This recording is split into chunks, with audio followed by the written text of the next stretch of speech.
Hamogre, number 2. Hamza Youssef, number 3. Dennis Shaho, number 4. Arlen Nima, number 5. Anthony Skemby, number 6. Evan, number 7. Ada Spago, number 8. Maxim Harat, number 9. Aiden Yako, number 10. Juan Knighton, number 11. Austin Andromasa, number 12. Peter Toza, number 13. Alexander Sapinski, number 14. Ryan Bitterman, number 15. Nicholas Wasecki, number 16.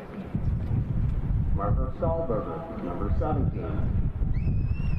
Alan Chamasha, number 18. Yusuf Francis, number 19. Powell Sorovic, number 20. Yarrow Scholl, number 21.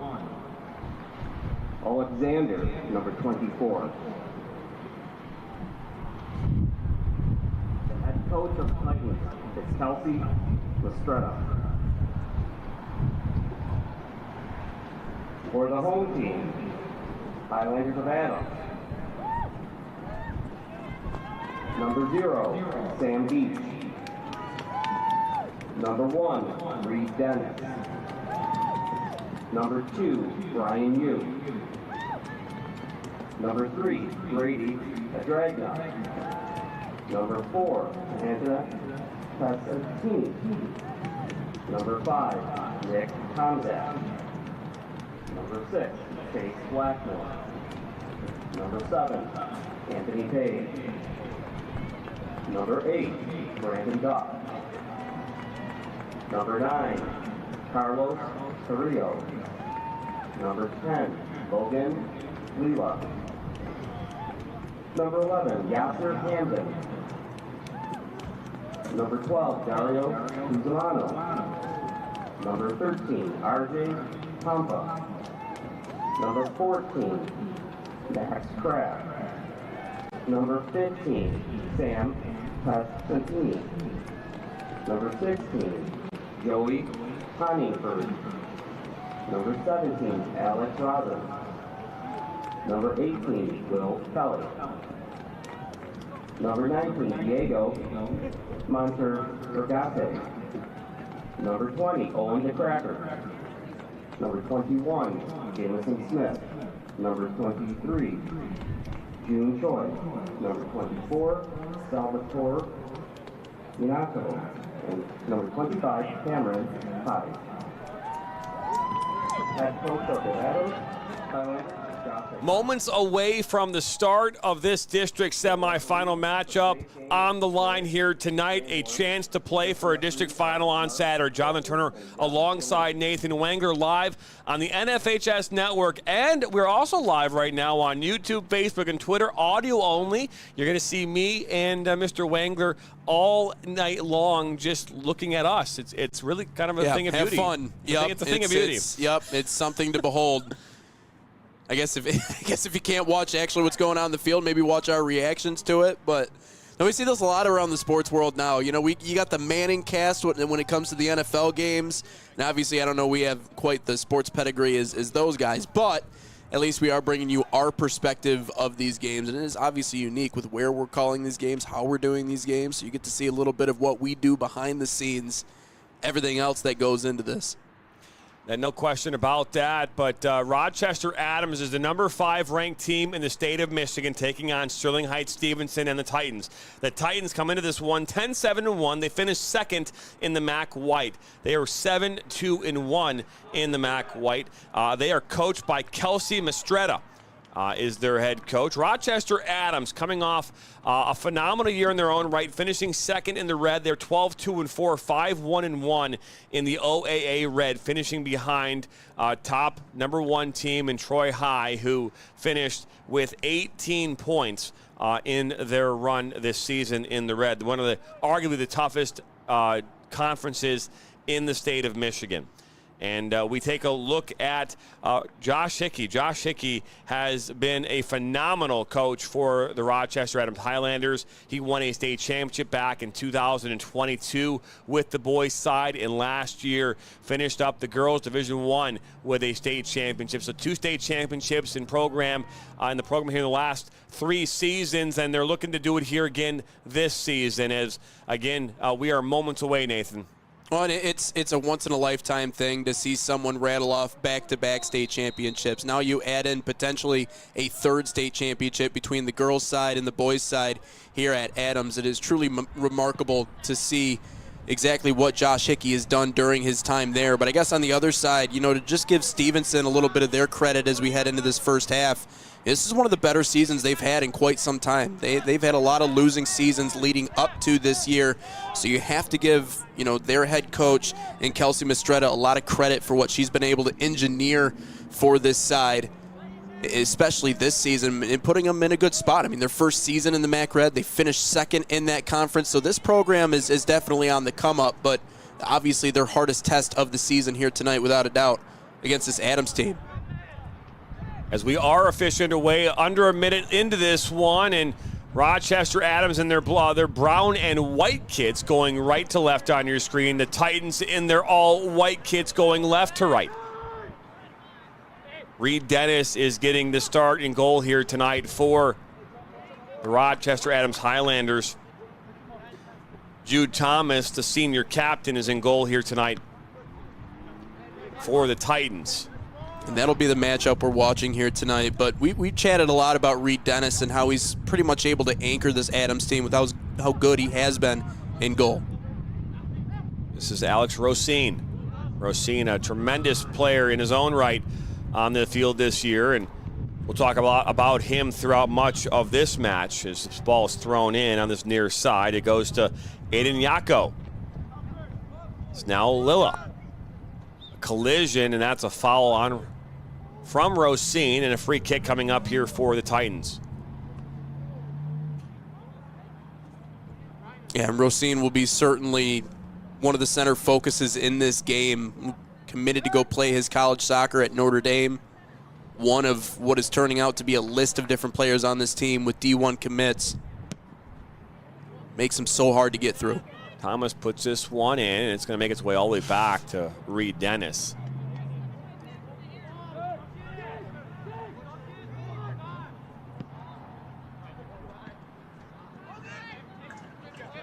All picked up here by Lilla. We'll take his time. We'll play it back right into the Rochester logo. Rochester is the host school here this evening. Rochester was bounced out here on, I think, Friday of last week was when they played that matchup.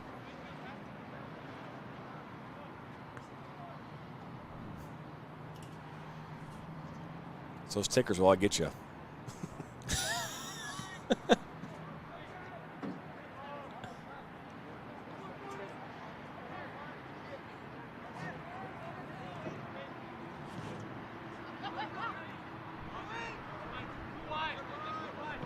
So Rosine's in the space looking for Duff. Ball put towards that back post, and loose ball up in, he misses! A free look there from Salvatore Donato, and he puts it up and over.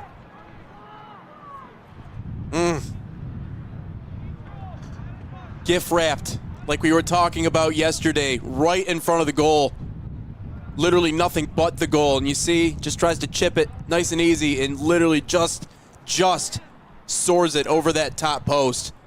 That's how easy it looks when Adams is moving the way that they have usually moved so far this season. Their synergy and their ball movement is something that really just hasn't been matched by a lot of the teams that at least I've gotten to see personally throughout the course of this year, but that was just a misfire by Donato in a really, really good spot. Just can't say enough about that opportunity coming across, and ball goes out for a goal kick. That opportunity, obviously the best one here of the match. I expect to see a bunch more coming here throughout tonight in this matchup. The thing is like so far this year, I guess in certain capacities, they've been able to get away with mistakes like that simply because of how talented they are. But when you're talking about single elimination, you and I were chatting about this yesterday, JT, those are the moments that could make or break a game. And I don't know if that's the case here with Adams. You know, they are very good, but those are the opportunities you can't let go by the wayside simply because it is single elimination. And again, we've already seen some weird stuff happen already in the first couple of matchups here in the playoffs. It's Brendan Duff. Play it up top, and good dummy. Rosine, he'll look to collect this ball just outside the 18. Rosine will look to slot it inside. Make its way now up towards midfield, and you'll see Yako in transition. He's got speed. Yako now, a little shove there at the end is, I believe that was Kraft. No foul, says the referee. You always say, says the referee. He didn't say anything. We're just making it sound. Signals the referee. He said it without actually saying it, but, you know, we all get it. I'm surprised he didn't just try to take that one himself. I thought he was in a good spot to do it. It's Blackmore. Now Smith plays it into Page. Page takes a spill, and assistant referee will wave the flag, and a free kick coming up here for the Highlanders.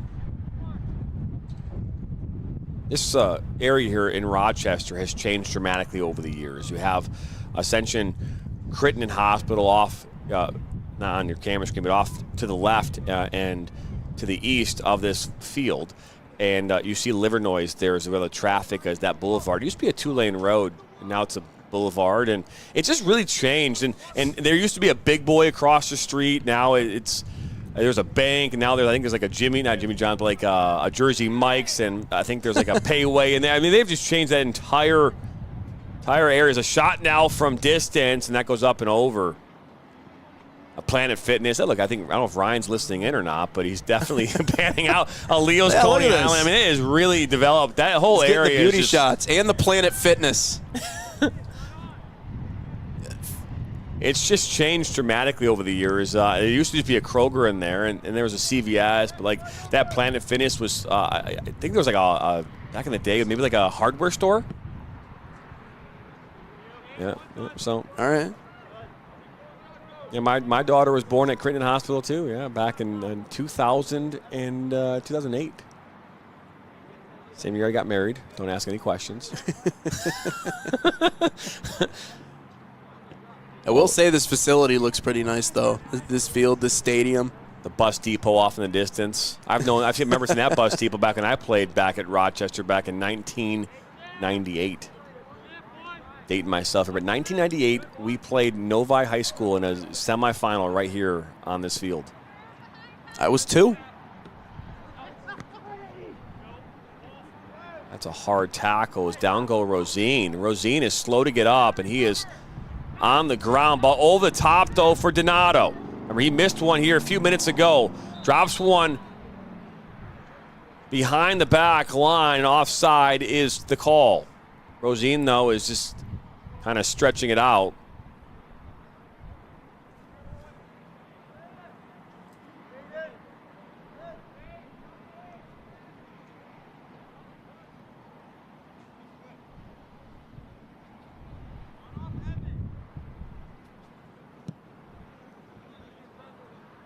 All played back in. Settled down by the Titans. Ball now makes its way back to Anthony Pisani.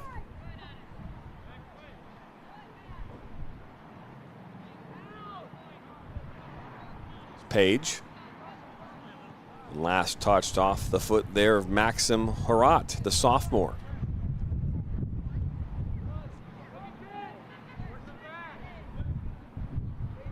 Ball now all the way back. But as I was talking about, we played Novi in a semifinal after we had won the whole thing in 1997 out at Andover High School. And we lost right here on this field in 1998. I was a junior in that season. Back then it was a grass field. I was just about to ask that. Did you have the turf or the all natural stuff? I never had the pleasure of playing on. I mean, I had later on as far as just playing as an adult, I got to play a little bit on some turf. But no, we played on the old crowned grass fields.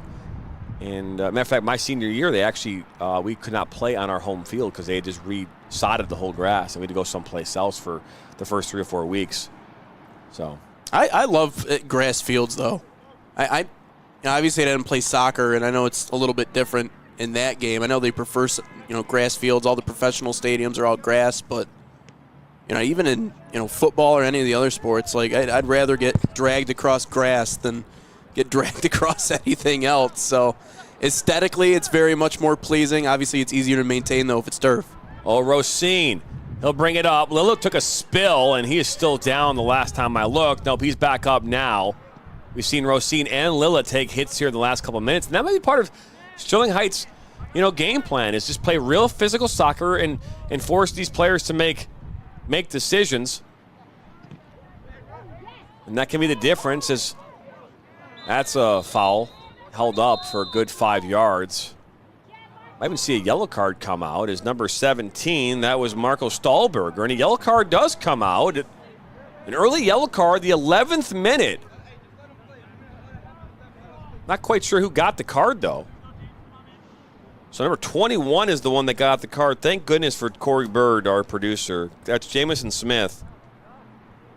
I'm seeing some names on this roster that are, last name Duff, Jameson, Duff Beer from The Simpsons. Some famous roots on this Rochester Adams team. I couldn't help it. Yeah, Totally inappropriate for high school soccer, but Simpsons is all watchable for everybody, right? And then for all ages. I know I just saw Berkeley coming in the chat. How you doing, John? I'm doing fantastic. Greatest day of my life. How about you there, Nathan? Yeah, I'm doing all right. It's a great day to have a great day. It's a great day to have a great day. I like that. Salem Boys Soccer joined in as well on Instagram as this ball is played in off the free kick, and Reed Dennis comes in, and he'll quickly throw it out to an outlet out on that far side. It was Page. That's one back, though, by the junior, Powell Surowick. And we are the live feed. If you want to watch the actual live feed of this game, it's available on the NFHS network. We've made that available on all of our social media platforms. Just click on the link. If you want to watch it, you will have to pay. It's ball inside the 18. Good work, is still fighting hard. Now a ball through traffic. Now Page will play it back to Blackmore, and he'll put it right up and one back by the Titans. Titans are not playing afraid whatsoever in this game against a team that they have played earlier this season. Oh, and back to your point earlier about them playing physical to begin this game, you got to set the tone. Little shove onto the turf is on the tracks. It looked like Yarrow Scholl took, so number 12, I apologize, Austin Abdulmasea. Talk about not being afraid. He was going to pursue that one until the very last second. Ended up taking a spill onto the track because of it. But that's the way you have to set the tone against a team like this, right? Play within the rules, play the right way, but physically try to take them out of the game early. Try to get into their heads, get up into their chest a little bit. Like, that's the only way you can hang with a team who, talently, when you look at both rosters and the makeup of both rosters, is a step ahead of you. Look at this ball right here. Ball played inside. That's Page. Still fighting hard. Down goes Page. Great defense there from the Titans, because that was a counterattack by the Highlanders as they had them in a vulnerable position. I think that was Marco Stahlberger shutting off that opportunity, and the last line of defense on that one, able to sneak the foot in and take that one away. And those are the types of plays that are not only going to keep Stevenson in this game, but give him an opportunity. Normally when I have worked with Corey Bird in the past as our technical director, I don't get to see his facial expressions. I mean, normally he's in a truck often about 20 yards, or he's 100 yards away from me. I get to enjoy that all day, every day now, and seeing him when a play is about to happen, it really is cool to see when he's about something's coming. What I will say is there was one time yesterday where he reacted to something that didn't happen, but he made it seem like something did happen, and it got you ready to roll, and you were thoroughly let down by the moment, and that was a nice little maneuver by Corey.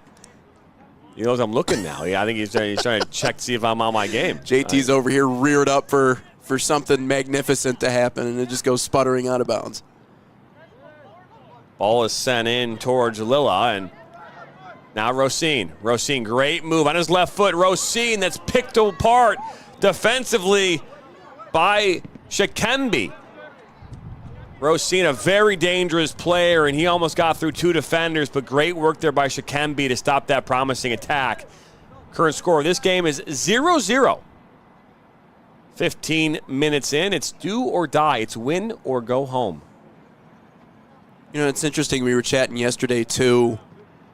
You know, we were talking about Seaholm and Chase Henderson and, you know, Nikolai and, you know, their duo up front that they love using. And they're talking about how it's tough to defend that sometimes because you have to dedicate so many bodies to just protecting one guy. But, you know, when you're talking about an Adams team that has almost a roster full of those guys, you almost kind of run out of guys. So you have to rely on players to be able to make those plays one-on-one along those back defensive lines to keep you in the game and give you an opportunity to do so. And Stevenson's done that at least to some point here early in this one.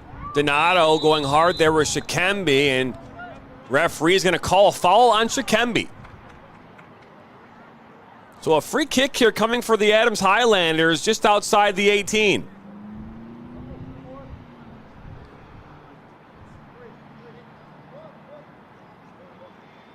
And you see the wind picking up too. Look at the jerseys kicking around. That might play a role in this one, dealing with the elements a little bit here today. I don't think we have any rain on the horizon, but certainly a lot of wind. So Donato will stand over this one with Anthony Page. Thomas will set his 3-man wall. This ball is played towards that back post, and it goes up and over. So they're going to call this a corner. The first corner of the match coming up here. A good ball in from Donato. Rosine got a touch on it, but it hit off the head of Paul Surowick. And Surowick gets a big hug in front of the goal after that defensive stand. So Rosine plays short into the mix and headed away.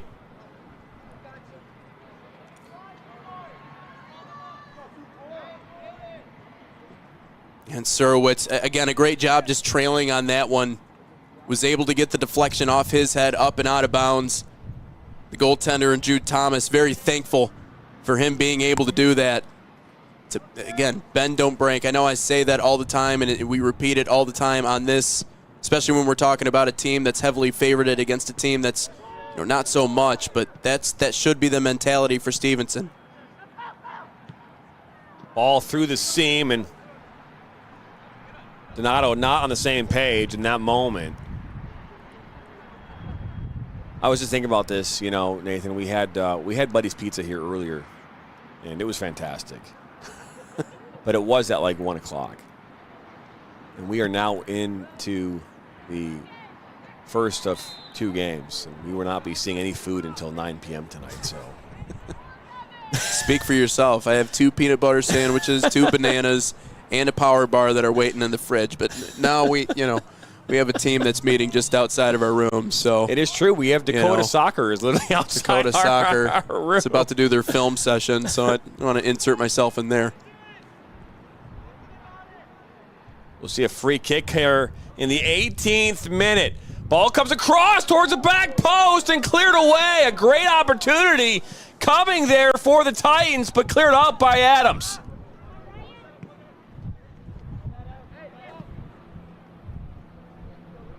I love playoff soccer, Nathan. I get excited about all of it, man. It's fantastic. Fast-paced. That was a perfect spot to feed that one into. They got the deflection they wanted, far post. They just didn't have someone right in that right spot to put it in the back of the net. But I tell you what, if Stevenson can get an early goal here, they might be able to do something special. It just seems like Adams isn't really playing up to their standards right now, at least on the offensive side. This is Smith, now Rosine. Pushes it out wide to Duff. Duff inside. Down went Lilla. In comes Rosine. A hard collision. Two players getting kind of caught. Then Rosine just a good yard there of Sure. He's going to stop the clock, and we might see a yellow card here. Rosine is in the books. Well, maybe not so much. Definitely a warning. Doesn't make it in the books, though, when you get warned. And now he wants the fist bump. Yeah, no worries. No, sir. Fist bump. Referee's trying to make sure he hears his point first. So no yellow card coming for Alex Rosine. But a warning nonetheless. Thomas will play a long ball towards the 18. It's headed up by Chase Blackmore, and he'll maybe get another touch as Shikembe's right there. And that physical play that we're seeing continue there from Carrillo. Carrillo, the senior defender.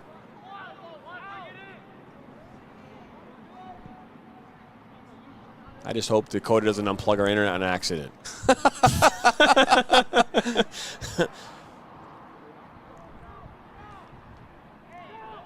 Might have to send Corey out there just to make sure no one touches our internet. As this ball played up top, Lilla looks to get a touch, and good defensive work to clear that away once again. Duff inside. Now Rosine looking for Lilla. Duff put this one towards the 12. It deflects inside. Settle down, and that's a hard collision right there as Titan player goes down, but that was Chase Blackmore. That's the second time we've seen Austin Abdullah-Messiah take a spill. First time was on the track here a few moments ago.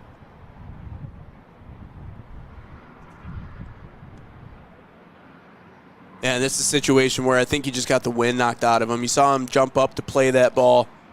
Was definitely on the receiving end of that blow, and that's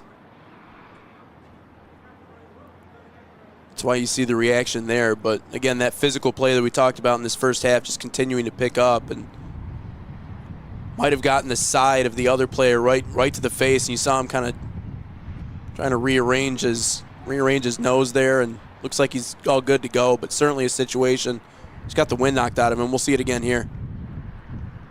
I mean, wow. Oof. Well, I don't know. Maybe an elbow. Well, I mean, I don't know. I don't know how that's not a yellow card. I mean, to be fair, that's almost an orange card.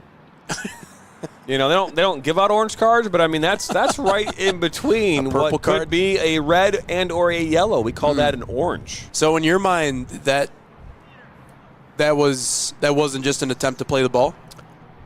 Well, I mean, I don't think that he had any malice in how he played the ball, but the rule doesn't. The laws of the game don't necessarily, you don't have to meet the standard of like what your intent is. He came out in what I would consider to be a reckless manner. Now, it wasn't excessive. Now, excessive, that's where the red card would come into play. I felt that was reckless, but it was on the higher side of reckless. So that would have been, at least in my eyes, a yellow card and a hard talking to with the yellow card. Some referees have given out red cards for things like that. So very, very careful if you're Chase Blackmore. Well, now maybe to think, is Stevenson taking them off their game a little bit here? We've seen already a couple of those frustration fouls here in this first half, and it's not a good sign for a veteran-filled team like Adams. You'd expect them to control this one. Ball's played back. One back by Surowick. It's now Stahlberger. Ooh, a good spin out of traffic there from Carrillo. He'll play it back. So weird. Just past the halfway point of this first half. It's 0-0 here from Rochester High School. It's District 15. A chance to play in a district final on Saturday. Rochester Adams and the Highlanders, ranked number 3 in the state, taking on Sterling Heights Stevenson. This ball is cleared away and out for a throw-in.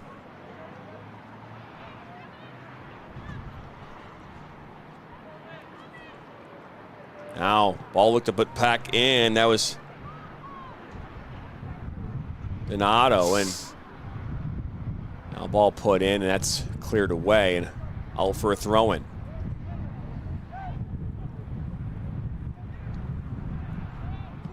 Thomas will play this now up towards midfield. That's headed up by Anthony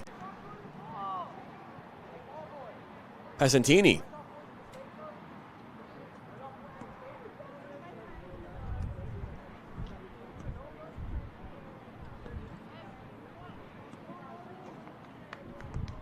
Nice blue golf cart rolling up here off in the distance there. Is that a Kubota? That's why we keep announcing the Kubota. Yeah, it might be. I don't. We had to explain to JT what a Kubota was a little bit earlier today. No, it was yesterday. Thank you. Oh, yesterday. Yeah, all right, okay. sorry. Well, it all feels like one big thing blended together. So, yesterday's today. I'll remember that the next time we get food. Just want you to know that for airing out my laundry on the air.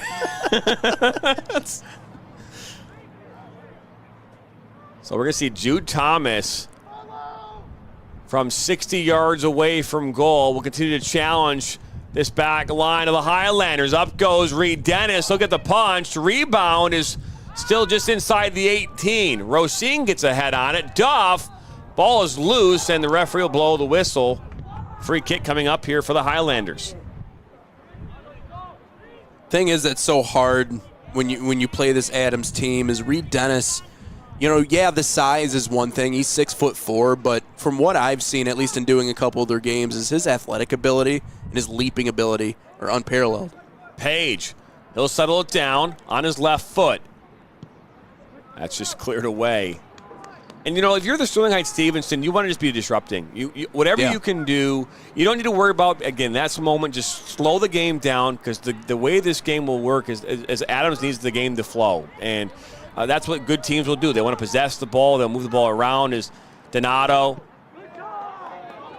But every time they get the ball defensively, you're just seeing them cleared out. And that's, again, just stop the play, reset, get yourselves behind the ball, and let's live another day. And that's what they want to do. Duff inside. Lilla.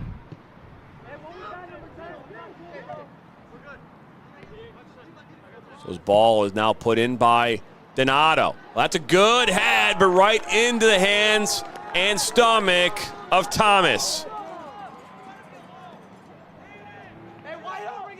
You know, if you're Sterling Heights Stevenson, the longer this game goes out with the Highlanders scoring a goal, the more confidence they're going to have. And the more confidence they're going to have, this game's dynamic can change. And, you know, if you're, Kelsey Mistrada, the head coach of the Titans, if you can get through half without giving up a goal, that is a huge confidence boost for this team. Well, and to your point, and what you were talking about earlier, right, the only way you win a game like this, if you're a team like Stevenson in this situation, is to make it messy in one way or another. It's just stop the momentum, stop what Adams has scripted coming into this game. Just try to be disruptive, try to jump into lanes, try to be physical and take them out of the game. Again, all within the confines of the game itself, playing the right way, but physically, emotionally, try to drain Adams a little bit. Because there may have been an expectation of just, kind of a walk in the park today. Clearly not the case. Surowick takes the ball right back, and one back by the Highlanders as this ball kind of pops up in the air for Spago. Like they say soccer isn't really a physical game, but the people who say that don't know soccer. They haven't watched high-level soccer. That is very much an element of the game, and it's an element of the game that you can use to your advantage, and that's what Stevenson is doing in this first half. It's what they have to do. The MLS, the higher level of, when I say the higher level, when you start talking about like Division I college athletics, college soccer, all the way down to NAIA, high school, all those kind of right there, it is an extremely physical game. Oh, yeah. In some cases, Absolutely. It can be cheap physical, right? Depending upon how things kind of go.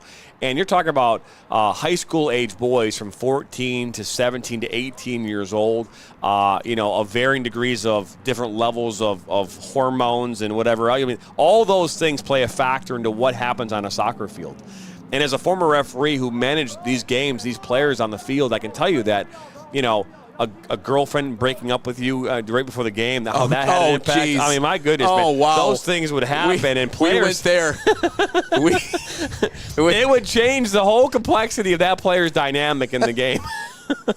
No, I remember, in high school, I played rugby. That was, one of my favorite sports to play in my final couple of years. And I remember the makeup of those teams. You had football players that played, yes, but the other half of that was we had a lot of soccer players that loved to come out and play. Number one, because of all the running in the space, and it is kind of a hybrid between the two sports. But also, these kids like to go out and hit people too. I mean, you have to do it within the confines of the rules, play physical. But, out on the rugby pitch, they love to get the ball in space and, put the shoulder down. So, again, without being cheap, there is a way of playing this game physically and taking the other team out of it in that way. So it looks as though that was Carlos Carrillo, who is slow to get up. He is hobbling off the field, and he's been really physical up that far right side defensively for the Highlanders. But I told this to my players all the time when I was coaching. I said, you can't walk up in the hallway at school and slide tackle, a fellow classmate. You can't do that. But you can do that on the soccer field. Yeah. Right? So, use the field between the lines and, between the whistles. Go out there and use the field as a way to be an outlet, right? Yeah. And do it within the confines of the laws of the game. But go out there and be something you can't be in any other part of your life, and that's something that we preached a lot when I was coaching at Birmingham Groves, and I would imagine most coaches in today's world teach the same thing. So we're back underway here. Clock is running. As up now comes Lilla. One back finds its way now to Surowick. Surowick with pace. He'll lay it off. Ball cut back. Good defensive work, but now laid off top of the 18, looking for Taza.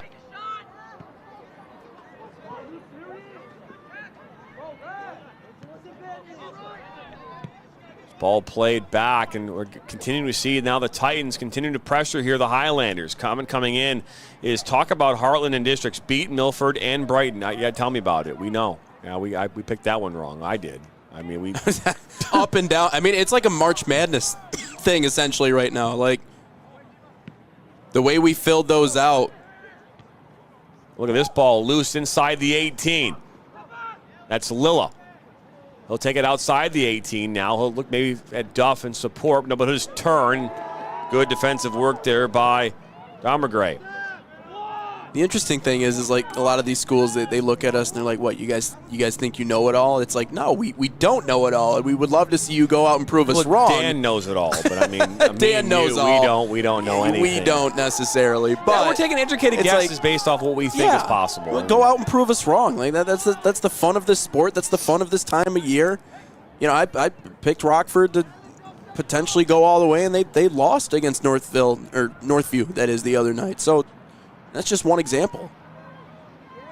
Just one example. 28 minutes into this one at 0-0. But I mean, how many times do you see that with tournaments like March Madness and all that other stuff? They'll walk these experts up into these shows and talk about the teams that are their favorites, and then they get bounced by some team named Oakland University from Oakland, California, right? Oh yeah, definitely. Yeah. I'll tell you right now, if it was in Oakland, California, it'd probably be a lot warmer come fall soccer season. But no, you're right, man. I mean, but we talk about that because when it's like, okay, well, how does Oakland beat Kentucky? Oakland has to have their best day, and Kentucky has to have their worst day. Right. That's how that works. And I don't care what pundits say or anybody else says, but that's the reality of what has to happen. In order for the Titans to win this game, on paper and based on what we know about these two teams, Adams has to have a bad day and the Titans have to have a great day. That's how that works. David Kane on YouTube says speed and physicality is the Berkeley way. I couldn't agree with you more. But to be fair, what Steve Velocic has done at Berkeley is to be I can't even understate or overstate this enough. He has done a fantastic job with that culture. He has really turned that program into believers. Every single season, that team finds a way, maybe even when they aren't relevant, to be relevant and be in that conversation and find a way to make things happen.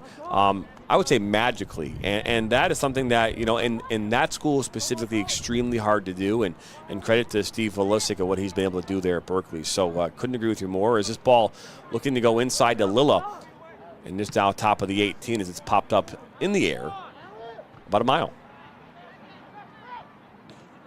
Gotta be careful. A lot of helicopters fly over that area there. I just want to see a ball.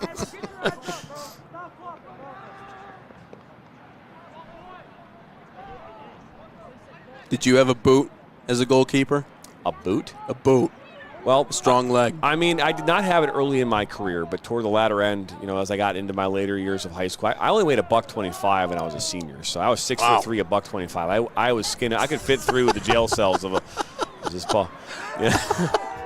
Now I weigh 195 at the same height, right? So it's like, but yeah, I did have a boot. I got to give kudos to my dad. He went out and bought like 10 soccer balls, and we had an open field behind our house, and my job every night when I got home was to kick 50 soccer balls, and I would just go out there and kick as far and as wide as I possibly could, and that goal kicks as well. That just helped me out tremendously with my game. So, but I did not have the boots like these kids have today. I mean, this Jude Thomas is knocking the ball close to 70 yards on the ground. It's pretty impressive.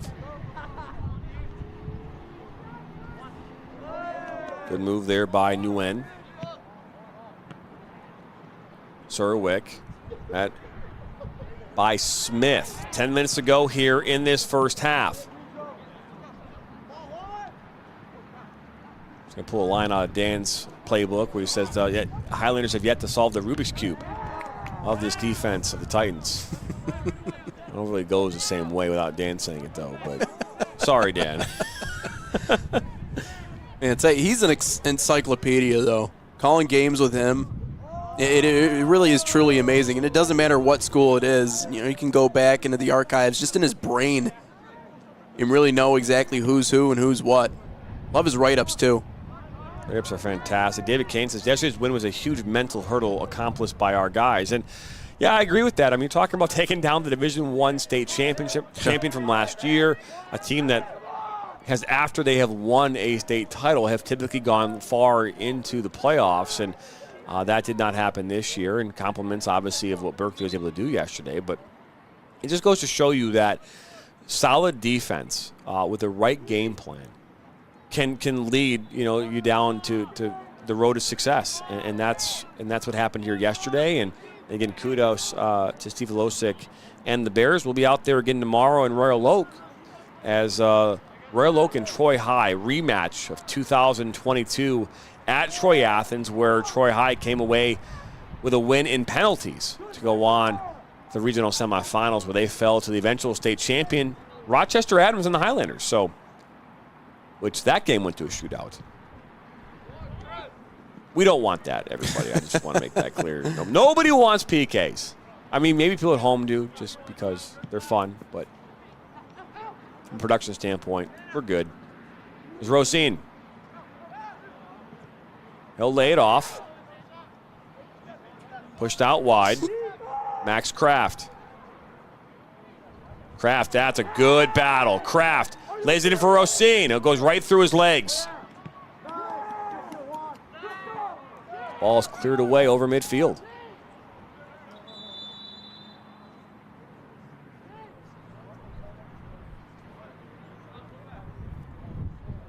Son played another football game tonight. I'm curious how he did. Really?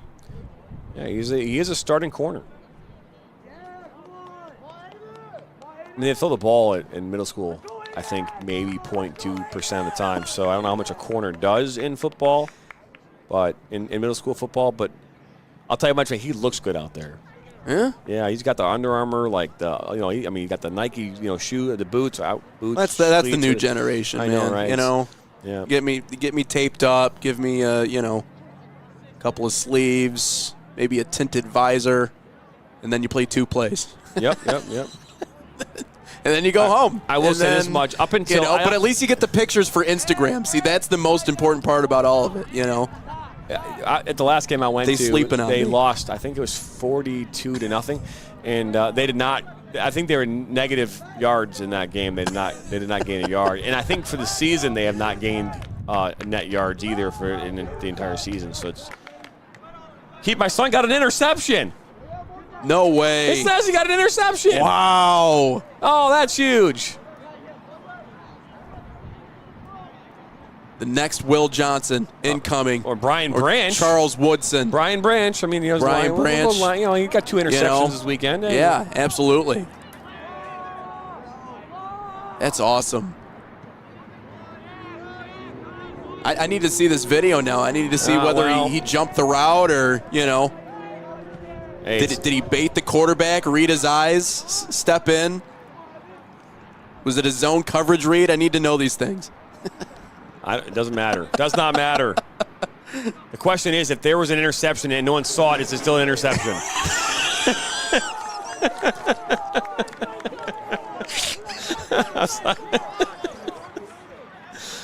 Way to go, Dad. Always so supportive. That was a short corner. Played inside, and that's loose. Oh, it popped up.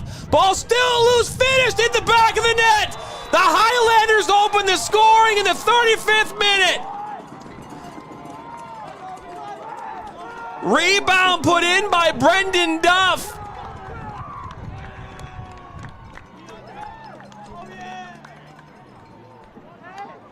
Goal scorer, number 8, Brendan Look at Duff. this again. Just look at the deflection. I mean, everything you could possibly try and do there. Thomas trying to punch it away.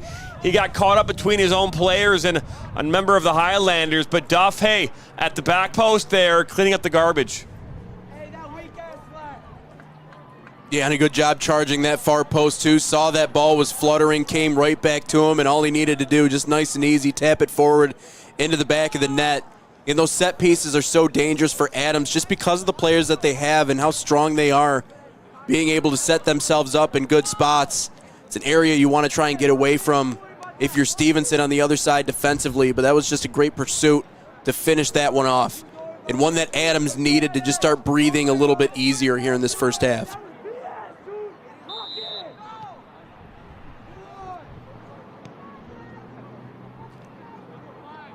David Kane says it's likely to be the last pass the team will ever throw.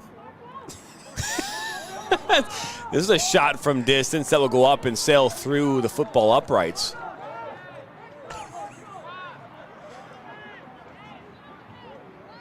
I was just kind of upset when you told me he wasn't going to play any offensive line. I thought that was also the plan, to put him on the O-line. So according to my son, the QB was at the 10-yard line. The QB got pressured. He threw it badly right to my son. Nice. And he's like, and I caught it. Well, the question is, what'd you do with it after you caught it? He didn't say pick 6, so. Oh, but then he goes, but I fell. Yeah, okay, so. But I fell. I mean, to be fair, I am not a football. I'm a football fan. I am not a football person, right? Just like when you said, "What's a cabada?" I like, what are you talking about? I have no idea what that is. Clearly, you guys are golf cart extraordinaires over here, or Kubota, whatever you guys call it. But either way, when he said, "Dad, I want to play football," I was like, "No, you're not playing football, dude. Like, there's not. No, go play poker or something. Like anything else, man. Go play Fortnite. I mean, something else that does not require contact and potential broken legs." And to his credit, he has gone to every practice. He has put every effort in. I mean, he's starting on a team that he's never played football in his life. He's got some of his dad's athleticism, at least. Yeah. He caught the ball and got an interception. So good for him, man. That's big stuff. I'm super proud of him. Got to be hard-nosed. Clearly, he's made it work. The Titans now in transition up this near side. Out comes Reed Dennis, and maybe he'll try and shield this. He does. It's good work by him. It was Evan Habritsky that was there for the Titans.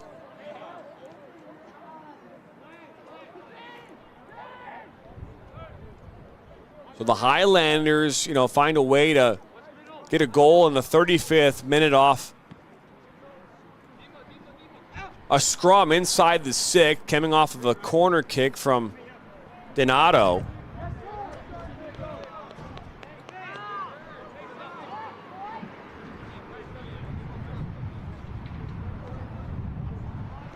And Brendan Duff, opportunistic at the back post, put one home, making here 1-0. And we talked about the confidence for the Titans to get through into the second half, without letting up a goal, as Reed Dennis almost misplays that. And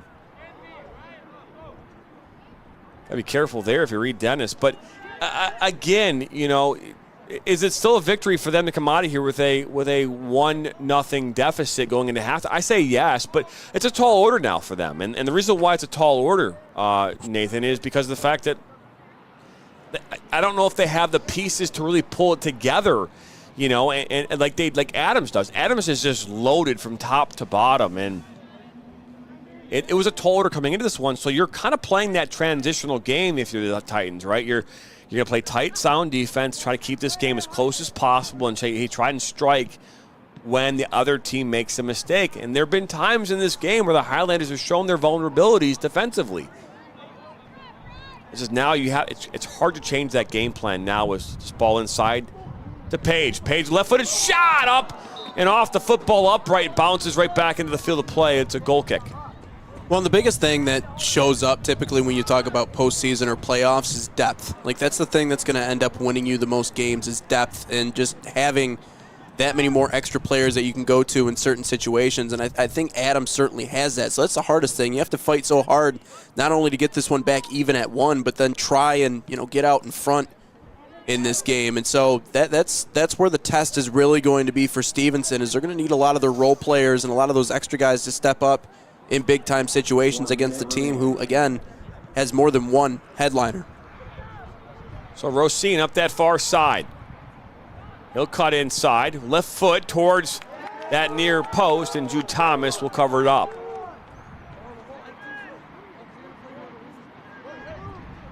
But I think despite being down 1-0, I thought for the most part in that first half they did do a good job slowing down just the speed of this Adams offense. And you know, I remember their first goal in their game against Troy earlier this year. It was within the first couple of minutes. I mean, it was like lightning, and they were out in front 1-0. So Stevenson has done at least enough to stay competitive.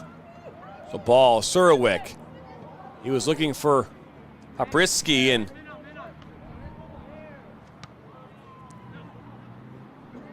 10, 9, 8, 7. Hoza, he'll take a spill as we are now in the last 15 seconds of this first half.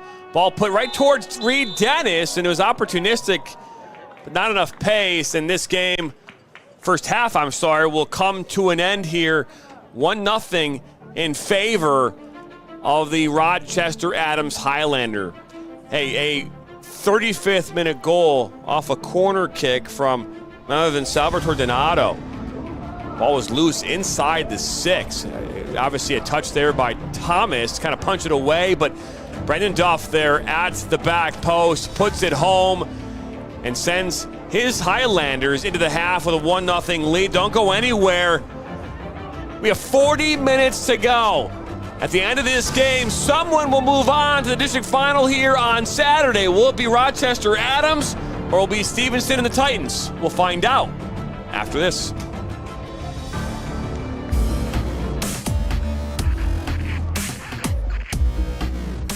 Are you looking to play at the next level? MSN is now offering player recruitment videos. We are excited to partner with you and your family in getting you to the next level. To learn more about our packages and what we offer, head over to the MichiganSoccerNetwork.com. Remember, your journey starts with a click. I'm a husband. I'm a father. I'm a sister. I'm a son. I'm a brother. I'm a daughter. I'm a sister. I'm a referee. I'm a referee. I am a referee. I'm a referee.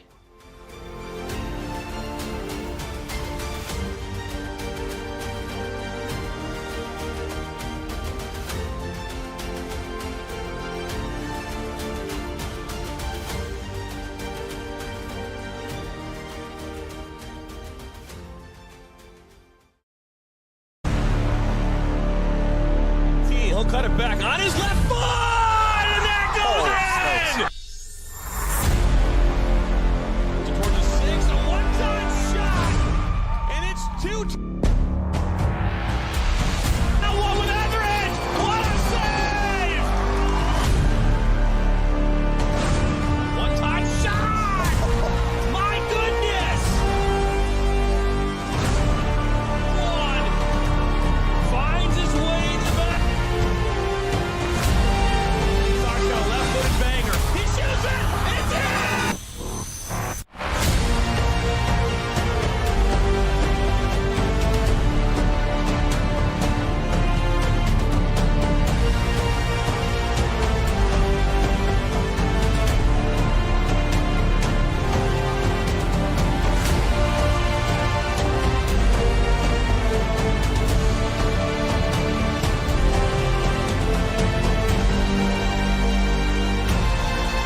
rhymes with great?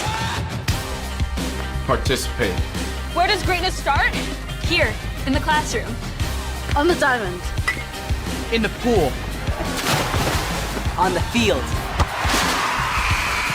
Where will your greatness take you? To better grades. To more friends. Yeah! Be great. Participate!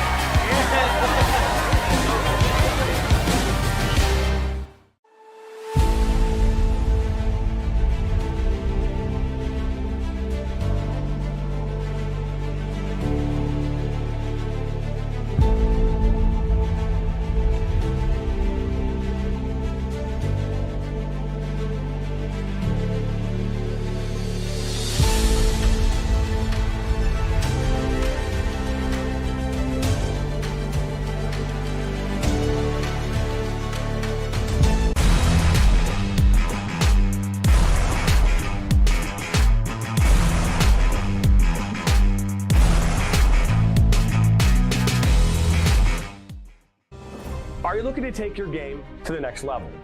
Did you know that MSN is now offering player recruitment videos? Our packages include a player profile where you show your preferred positions, the club, the league, or school that you play in, your current coach contact information, and more. The highlight videos could be self-submitted, 15 to 30 clips that will be put into a 3 to 7 minute long video. Video review of your Huddle, VO, or other platforms that you might have video on, as well as for an additional charge, MSN can come out and film games for you to create those clips. Our coach evaluation process, which is also an additional charge, where we have college coaches from various levels across the United States that will review your game film and provide feedback on how to improve that film, as well as also evaluating your play and what you can improve on. To learn more about our packages and what we offer, head over to the MichiganSoccerNetwork.com. Remember, your journey starts with a click. The following is a presentation of the Michigan Soccer Network. Granite City Food and Brewery has 2 Michigan locations in Troy and Northville. Serves made-from-scratch food, brews in-house beer, and even has brunch every Sunday from 9 a.m. to 2 p.m. To learn more about their daily specials or to book a private party, visit gcfb.com. Make sure you head over to Granite City in Northville at the corner of 7 Mile and Haggerty, or the Troy location at 16 Mile and I-75. He'll cut it back on his left foot, and there goes in! Towards the 6, a one-time shot, and it's 2. Now one with Etheridge, what a save! One-time shot! My goodness! One finds his way to the back.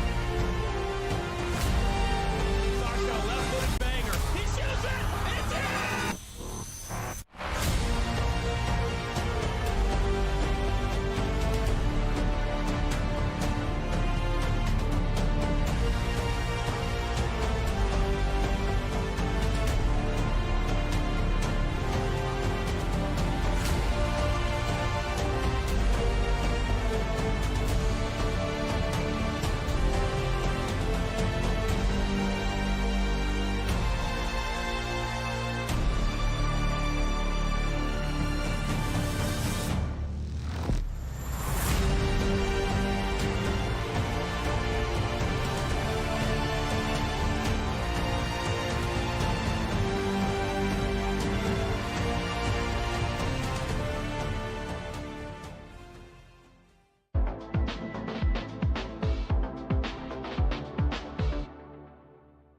Life, things aren't scripted. If you're an athlete, we need people like you and translate those skills to officiating. You can get a lot out of it. It happens in every town, in every game. We never have a perfect game, but the rewards always outweigh the negativities.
Welcome back here into Rochester High School. We're just finishing up the halftime break as we welcome you back here in, and we're excited to have this second half about to get back underway. It's 1-0 here in favor of Rochester Adams and the Highlanders. A 35th minute goal from Brendan Duff. So far, all the difference in this one is the Titans will have the second half kick, and we are back underway. 40 minutes to decide who will go on to the District 15 district final here on Saturday at 1 p.m. Jonathan Turner alongside Nathan Wengler. We're live on the NFHS Network video feed, and our audio only is available on YouTube, Facebook, and Twitter. I'm sorry, X. There you go. X. You got it. X marks the social media. Not the spot. It's okay to mess it up the first time around, but, as long as you admit your fault, go back and correct it. I admit nothing. I have no admission at all. Elon thanks you. Whether it's a tweet or it's an X, doesn't matter. I think it's all the same to him. As Rosine will put this one in towards Page, and it will make its way out.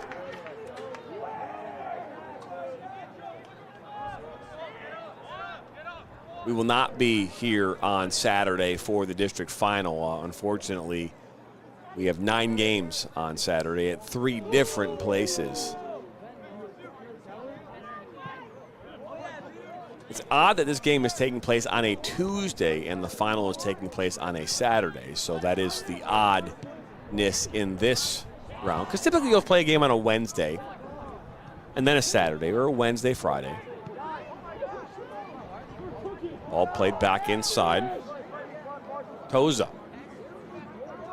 Settled down. Surwick. Shikembe. Shikembe pushes it to his left foot. He's met by Kraft. Too much of a pace, and that's going to go out.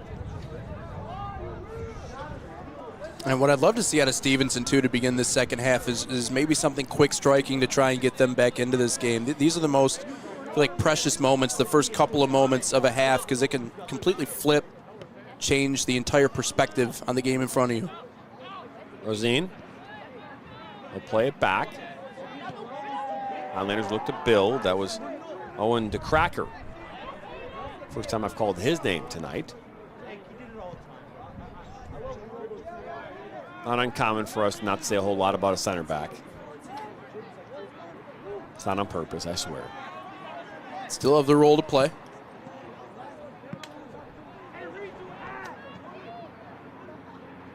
Random Aussie is chiming in now as Rosine into the 18. He'll be taken down, but a good tackle. Now Lillo the back heel. Now Page, it's blocked. Page one more time. Down by the end line, he'll pull it back. Laid off top of the 18. Now finally poked away.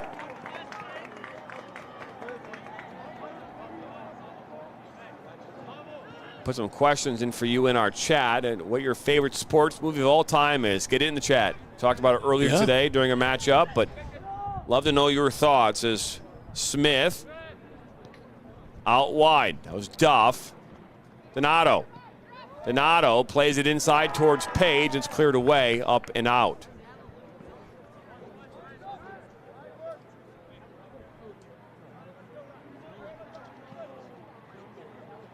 Thrown inside towards Lilla.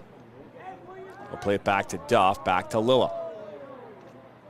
Lilla keeps going. Down by the end line, looks to slide it across for Rosine, and that's not cleared out of danger quite yet, but now it is. Rosine on his right foot, off the woodwork! Rosine just outside the 18. That hit off just above upper 90 off the crossbar.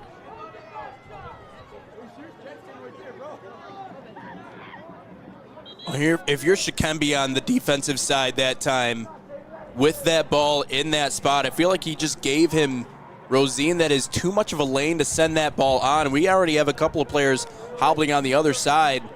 Just really couldn't close the distance on that one, and just unfortunate for Rosine that he couldn't hook it in. But, over on the far side, too, Ryan Bitterman has been slow back to his feet a couple of times. You saw him limping around. So right now this defensive back line kind of reeling a little bit on that play. And again, fortunate that it wasn't able to find its way into the net. But you got to try and find some sort of way to cut down that angle or cut down that avenue that Rosine has to send that one on. That seemed like too good of a chance and one that was nearly impossible to save. Thomas puts this one back in play. Bateman was able to get up and walk under his own accord, which is good to see. Is now Donato into space, looking for a Lilla. Ball still inside the 18, finally cleared away by Anthony Shikembe. As Random Mossy says, his favorite sport is NHL. NHL. But, that's interesting, yeah. Random Mossy. I don't know if hockey was a thing in Australia, but I guess it is. NHL season just getting underway. Yeah. I guess beach volleyball is really popular in the North Pole, too. This ball is slotted in, but it went out.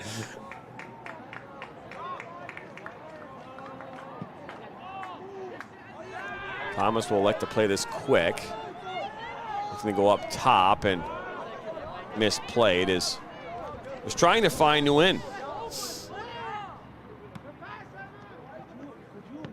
Donato into the 18, and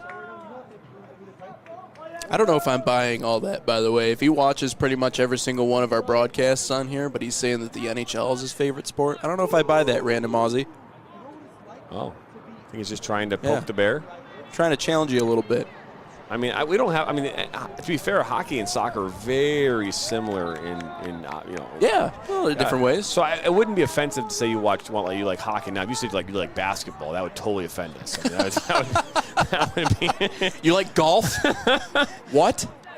Oh, that's a good collision. Now Rosine into the 18, and good work by Darmagray. Now the referee has stopped the clock, and we're going to see a yellow card. Out comes Thomas. He's upset about it. Shikembe is the one that's going to get it. So Anthony Shikembe is going to get a yellow card here. That's the first yellow card of the match. I mean, he's holding on to him like you hold on to the monkey bars. I mean, that's all the way on the way down. Grab some jersey just to try and slow him up a little bit. And again, I understand why. At the very least, you're not going to give him a wide open shot on net. Just do everything you can to make sure that he doesn't get past. And obviously, they're going to argue for their guys here. But not all fouls are bad fouls. Obviously, it results in a yellow and you get sent off the field. But at the very least, you're going to force Adams to take a set piece here and not get a free run right at the net, which would have been really a death sentence. So Pacey Lano's asking, can we see it? You cannot watch it here. If you want to watch it, you have to watch it on the NFHS network.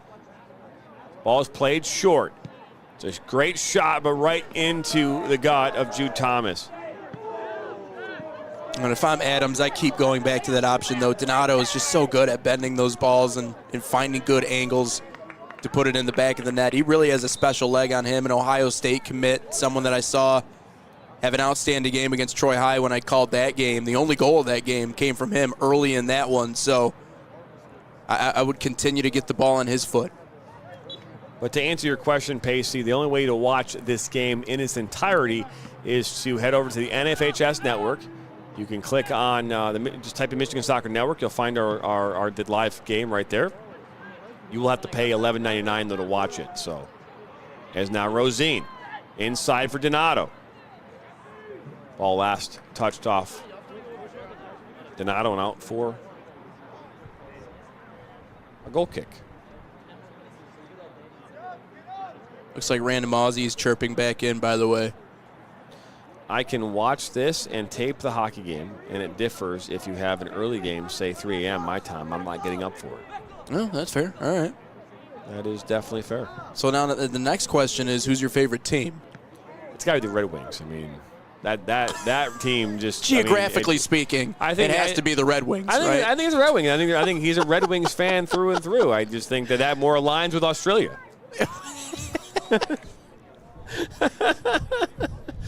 Nashville's not a hockey team. Come on now, man. It's, ever since Carrie Underwood's husband's along on the team, that team's not been the same.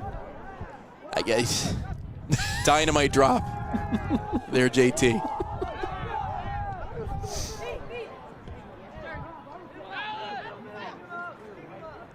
New York Rangers are his team. And the bread man. There's Rosine. Rosine still fighting hard. Now the ball falls to Page. Back to Rosine. Rosine. Now Page, and getting into a little bit of a battle there with the win. The referee will call foul. New York Rangers and the breadman. That's what he says. I don't know the breadman. Do you know the breadman? I know the Stay Puft Marshmallow Man. I know. I don't follow hockey. I don't follow sports at all. Only thing I really follow. I mean, is I know the Detroit Muffin Lions. Man. The Muffin Man. The Muffler Man. I know the Muffler Man. On Drury Lane. Yeah, makes sense. No, the New York Rangers, really? And the bread man. You had to pick a New York team. You couldn't, pick a small market team and be tortured the way we all are. I mean, I guess we weren't that way with the Red Wings for the longest time. I mean, it was a dynasty, but things haven't been sweet. At least in the last decade. That's a foul. Curious why you are a New York Rangers fan. Is it the colors? You give it that. They play at MSG. I mean, that's the Mecca. Madison Square Gardens. I know. I get it, but who's been playing better this game? I mean, to be fair, I actually like the way Stevenson's played. But I wouldn't say it's prettier or better as this ball's played in. Referee's like, hey, give it a second. But obviously right now the lone goal to the Highlanders. So it's 1-0 here in favor of them. A 35th minute goal from Brendan Duff coming in off a corner. I think that's going to go on as unassisted. Just because of the way it kind of shakes up. I know people with their stats all tend to do things differently, so I'm not going to argue what way it's going to go with that. But you could argue it's Donato's assist. This ball is played in towards the back post, and a good look as Surowick was there. He just could not get enough behind it to put it back towards goal. Pacey Donatos, who do you think will win? Well, just based on our district picks, I'm going to go Adams. Especially the fact that they are the ones that up here with a 1-0 lead. The Titans have a tall order in front of them. They've got to find a way to get a goal on this team that doesn't give up a lot of goals and is really good with a lot of different loaded weapons. So this Page over the top, looking for Lilla. That's just cleared away by Shikembe. Artini Panarian is the bread man, and I've been supporting the Rangers since 2005, and I just like the physical aspect of the sport. Do you know who Artemi Panarin is? I believe he plays for the Rangers, but don't quote me on that. Is that a yellow card to Page? I think we saw a yellow card, right? I believe it was. So now the referee's going over and having a conversation with Josh Hickey. So 52nd minute, yellow card being issued to Anthony Page. So far in this game, 3 yellow cards have been issued. So you saw a Dragna tried to play that one inside.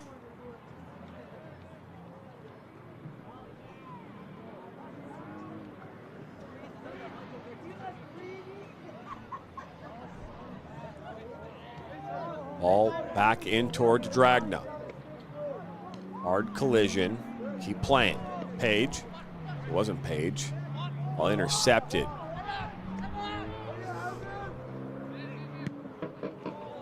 Ball popped up over midfield.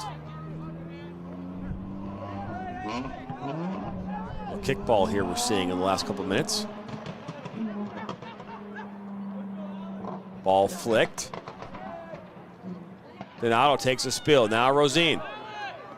Rosine looks to go through 2 defenders. Oh, he'll be taken down, and wouldn't surprise me to see another yellow card here. As that was Adis Spago, the senior defender who took down Rosine. I'm surprised we didn't see a yellow card there. Yeah. And I see why Rosine would be upset there, and I think you see Duff and the referee saying yellow card, yellow card, yellow card. I mean, there's moments there could be yellow cards given, but one of the main things that we were responsible for as referees is they said protect the talent, and that didn't mean that you were more. It just means that the game was just like in the NFL now. What are you doing? Right. Every time the quarterback gets hit, a flag is being thrown. Why? Because they want you to protect the talent. And Rosine is a phenomenal player, and he was just taken down from behind. So I'm surprised that wasn't given a yellow card there. But nonetheless, Donato and Rosine stand over this one. 4-man wall.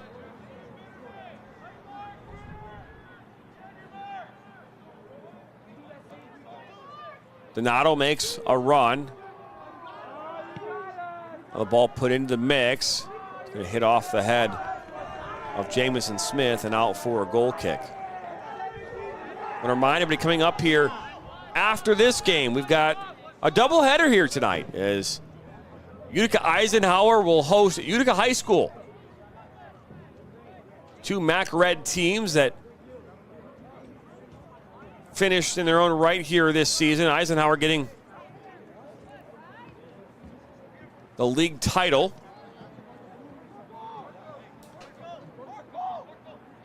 As Utica did, we talk about how they finished. They were 3-7-0 in league play this season in the MAC Red. They did finish 7-10-2 overall. These two teams had met before, 3-2 win on 9-4 in favor of Eisenhower, and then they won back on the 23rd, 4-0 over Utica. So it'll be interesting to see how this game will shape up here in game number 2. This stream you're watching here, stick around. It'll be here all night long. We'll just keep it rolling. We might be on camera or not on camera in between games. We'll let you know. Rosine. That's a good ball over the top. Looking for a Draga. Knocked out. And Draga had the angle that time too. Just didn't lead him quite enough. Left it behind him just a step, a little bit too strong. But that was the opportunity that time. Cut perfectly into that spot. Just couldn't put enough finesse behind it. Put it right onto his head. And I don't know about you, JT, but Stevenson's ability to keep this a 1-0 game as we continue to wind our way into the second half, I think it's putting them in a really, really good spot here. And then get one late one. All of a sudden, that flips everything. Donato. Out wide. Cut back, Lilla. Lilla now. He'll take a shot, and it goes up and over. And just in situations like that, just doing enough to make these opportunities uncomfortable for Adams to maintain that 1-0 lead. You got the rest of this game to try and put one in, to maybe force OT or do something special at the very end here, but just doing enough for that defensive back line to make these opportunities as uncomfortable as possible. Dragna looking inside for Donato, and it's won back by Toza and the Titans. We're going to see a substitution as Brian Yu will step in. I love it when you get the pronunciations and they literally have just one letter to describe the name. It's just a U. They could have done Y-O-U too, but yeah, well, I mean, to each their own, but you. It's you. It's that text language. It's not me, it's you. A famous Seinfeld line from George Costanza. It's always me. Don't you see? I'm the inventor of it's not you, it's me. Yada, yada, yada. I think that's the line. I don't know. It is exactly the line. You nailed it with perfection, my friend. I actually just recently got into that show. Such a great show. That and The Office and King of Queens. Those are my three. Now Rosine fire one, and that's blocked by Powell Surowick.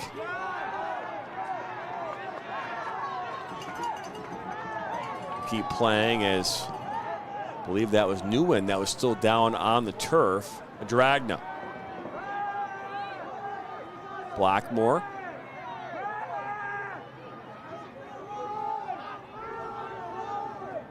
Duff scored the goal for the Highlanders back in the 35th minute. So now we're going to stop the clock and come back here and take a look as, again, Nguyen is down on the ground. This game is right now we have 23 minutes to go. we might get the second game started on time if you know, we can. It's possible. I did not guarantee we would not get this one not started on time the second game. I did do that last night because we did not get that game kicked off till 7:15. So Something you'll come to learn, one of the cardinal sins, I feel like, and this is me personally, I know a lot of people that share this opinion, in the press box at the minor league team that I work for, you put yourself at risk of being thrown out of the press box if you do this. Oh, yeah. Commenting on the speed of the game. Oh, I think you might have just jinxed us right there. Yeah, it's possible. So I'll hit you with a little wood knock here. I just did 3 of them for you right there. But there's always a chance. I'm just saying. I like the confidence, though. I do. I hope you're right. People get fired up about the broadcaster's jinx. I jinx this all the time. It's okay. So I know that. We got a job to do. I'm aware of the broadcaster curse. I get it. I'm not going to talk about a no-hitter when there's a no-hitter going on. Okay. I'm not going to do that. All right. That's silly to me. You just, you stay. It's a ball. You can mention it, though. It's a ball. It's a strike. No, it's a ball. Strikes. He's out. For what it's worth, I don't believe in the broadcaster's jinx. But you just mentioned it and knocked on wood 3 times. So I don't know. I mean, well, for certain things, those look like a cramping situation. Next thing you're telling me you don't believe in unicorns and rainbows, and I believe in both of those things. So and UFOs. Also had a long-winded conversation yesterday about that. We did, yeah. You talked about the speed of UFOs. It was pretty cool, pretty impressive. I actually thinks that Scully is real too. Is really a real person. It's maybe the aliens can put together a soccer team.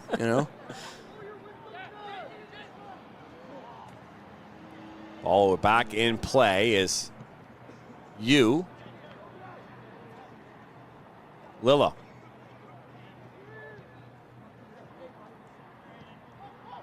Back to Lilla. Nice little give and go between Lilla and Smith. Made to the near side to Blackmore. Blackmore into Rosine.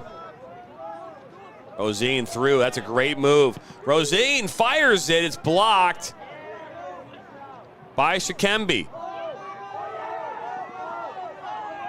Good cut back by Stahlberger.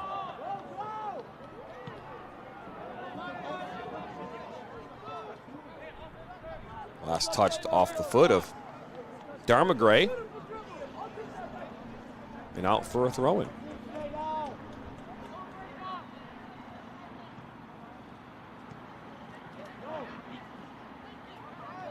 Collision down.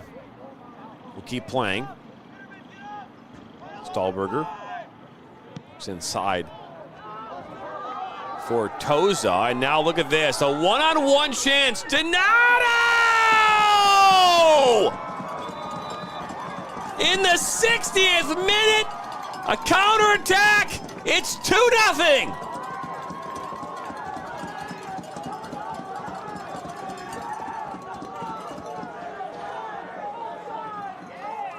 And he looked way offside, by the way. Well, so that's the discussion. I was just about to say that's going on along the near sidelines here, and you'll see Donato at the very end of this celebration kind of look back off to his left.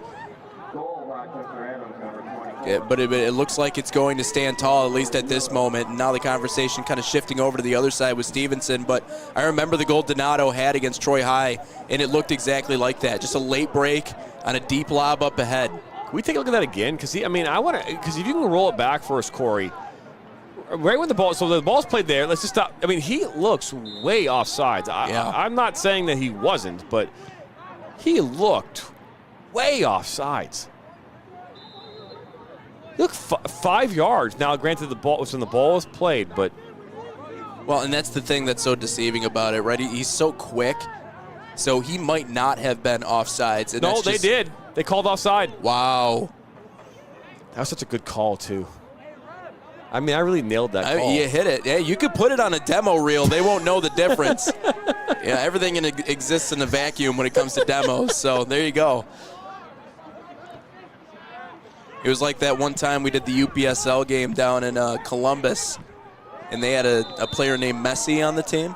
Yes. I believe he got a goal, if I'm not mistaken. He did. So you use that one as an audio clip. You don't show the video, but you had a goal for Messi. Yeah. There you go. It works. If I can find a way to somehow get him in, superimpose real Messi into the video. Hey, we got AI now. I mean, it's not hard. It's doable. It's not hard.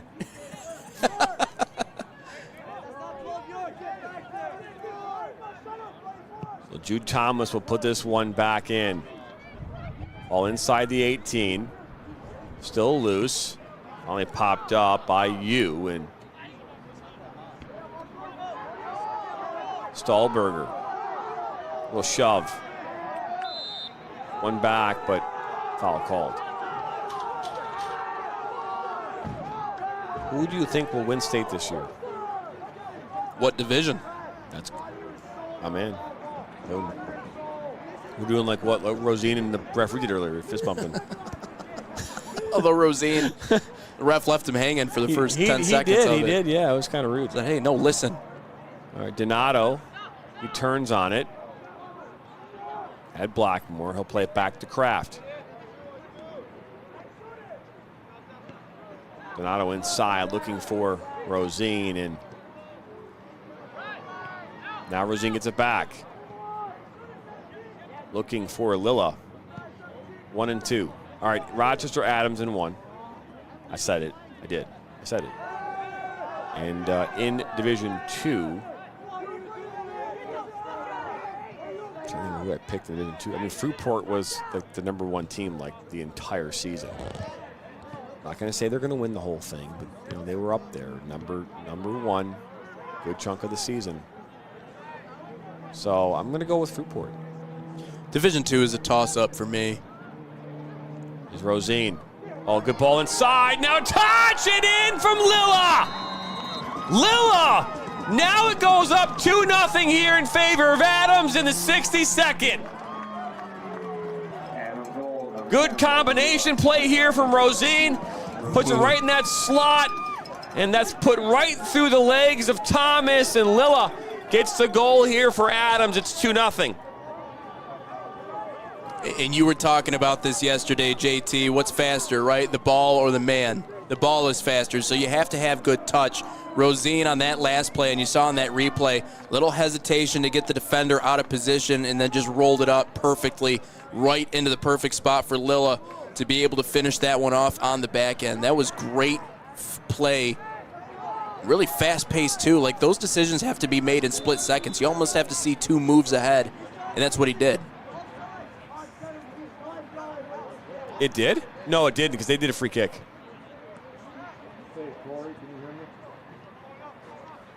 What? So why they didn't do a kickoff though? They did a free kick. No, it's 3-0. That goal counted. Well, why was there a kickoff then? They didn't. He just did like a long kick from. Oh, that's a shot by Thomas. A save by Thomas. I'm sorry, pushed aside.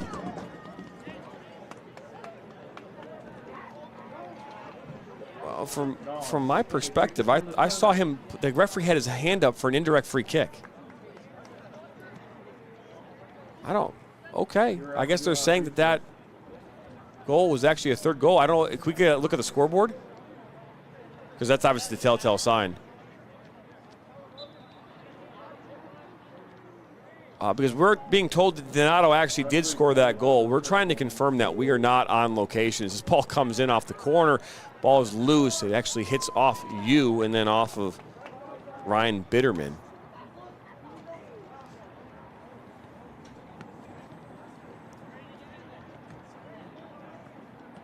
Gee, I guess it is in fact a goal.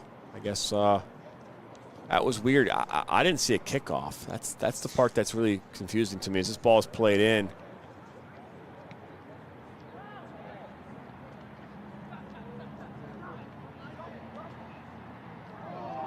Now Rosine will fire one, and it's blocked on its way towards goal. It is showing 3 on the scoreboard, so okay. I think the situation is we were taking a look at the replay from the previous play, and then I think they kicked it off, and it must have gone out of bounds, so there was a foul right away, right after the kickoff that led to what we saw coming back, but it's just deceiving because we weren't in replay, so I guess they did end up counting it, and so you get your call after all.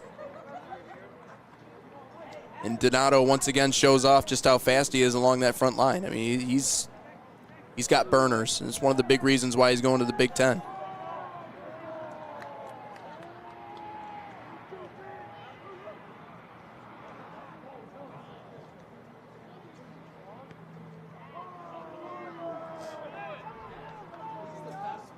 Very interesting circumstances, to say the least. But either way, how was Donato's goal? It was a fantastic goal. I mean, what happened it was a breakaway.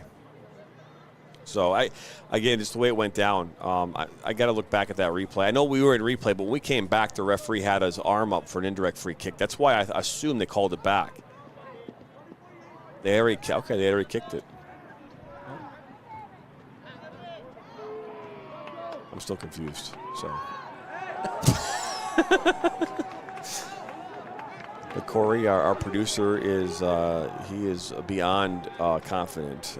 Meanwhile, I'm lacking confidence. So, but producer extraordinaire. He knows. He sees it. He's got it in front of him. So we'll go with Corey, and but good for Donato. I guess the demo will count now. It was a real demo. Real, not.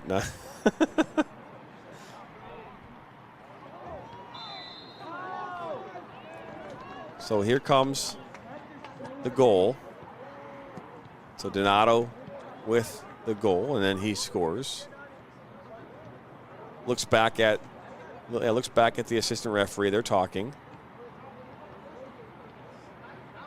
and he points to the goal. Yeah. Referee says, "Yeah." Well, the mystery is solved. No question. And then they get, what feels like the dagger with that third goal. I mean, that's credit to Stevenson for holding him the way that they have to this point, but it's tough to do for a full 90, full 80. Ball comes in. That's a rifled shot that over the back of the goal and almost took out an Eisenhower player. Okay, so now Random Aussie just chimed in on YouTube and goes, and in soccer, I support Seattle Sounders. So Seattle, obviously way closer to Australia than New York is to Australia. Well, yes. Yeah. Yes, okay, yeah. Right. I mean, I don't know if. No. It is. Yes? Well, yeah. I mean, Japan is closer. I mean, Japan is closer to California than it is to New York. Okay. Yeah, don't ask me. I'm not a geography physicist. You said it with so much confidence. I feel pretty confident that's the truth statement. And Japan is closer to Australia than yeah. Right. Yeah. I'm sorry, we're not good at geography. I did not take that class in a long time. I passed it. Oh, good. That's good. That's why I'm here. Multiple choice. It was all true and false. Are there 7 continents? True or false? Yes. True. When they had me fill out the states, I always got one right. Hey, there you go. This one in the box. Thomas comes up and he punches it aside and now cleared away.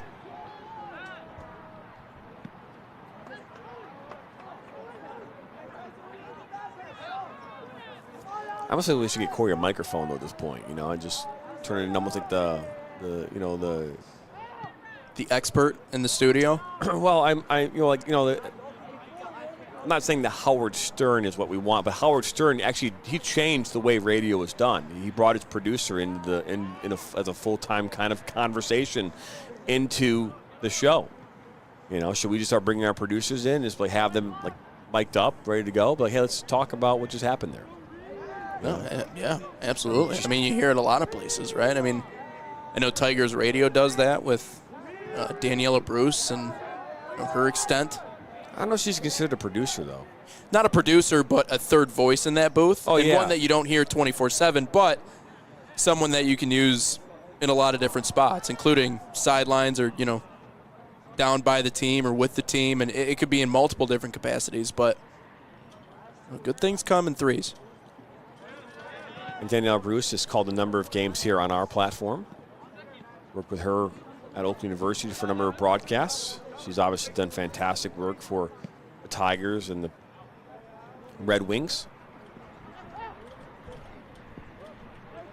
Getting married here, I believe, later this year. So, what an exciting moment for those guys too. You know, having to work year after year with that franchise and the way they were sputtering for a while, for them to finally turn it around and get playoff baseball back in Detroit. That had to be a really special feeling for all of them. And obviously, Daniela Bruce has been doing a lot of good work over here on this side and really all across the state. So you into space. It's knocked out off the foot there of Bitterman, out for another corner kick. So here we are, 70th minute, 10 minutes away from this game coming to an end, and Adams in a lead. Seattle to Australia is 8,115 miles, and New York to Australia is 10,125. So, all right, there you go. It's settled.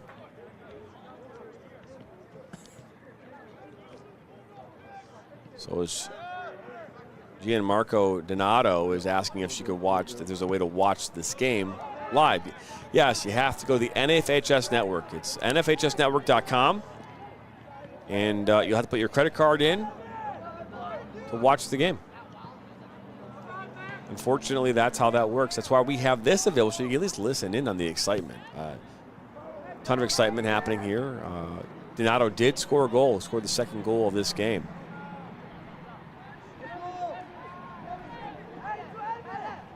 Ball is played up. It's a good-looking ball. And that's ball shot through traffic, and that will make its way out. Nope, it did not make its way out. Something, an interesting fact here, and this might be a broadcaster curse. I'm still going to say it, though, because it might benefit one team versus another, is so far in this one, the team that has won has not conceded a goal. So far in the 3 games that we have covered is this ball, a Dragna. He'll go down hard just outside the 18.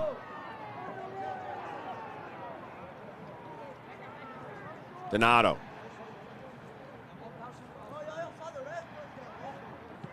Ball inside, looking for Rosine. Now Rosine will look to take a shot. Man, every shot he has taken has been blocked.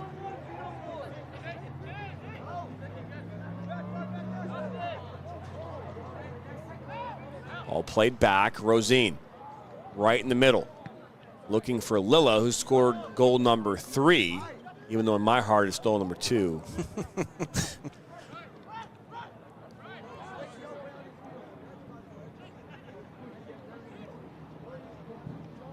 Ball into Kraft.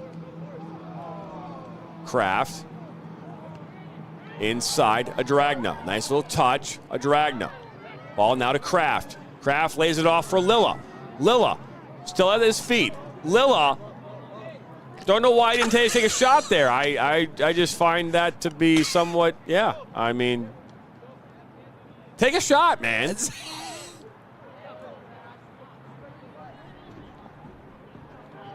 It was Donato now on the ball just outside the 18, near side, taken down, and it was Nicholas Lasecki, the senior, who took him down. And I mean, is this just a game of keep away at this point, you think? I mean, it just seems like that's kind of where Adams is right now. And obviously they don't need to push anything, being up 3-0 with just over 7 minutes to go. But not that it's taunting in a way, but it's just kind of like being right in front of the goal and not trying. All played over the top into the 18, over the head of the Dragna. And Dharma Gray will watch this one as it goes. Not out, throwing. They tried. I know. They tried to sell it. It was weird.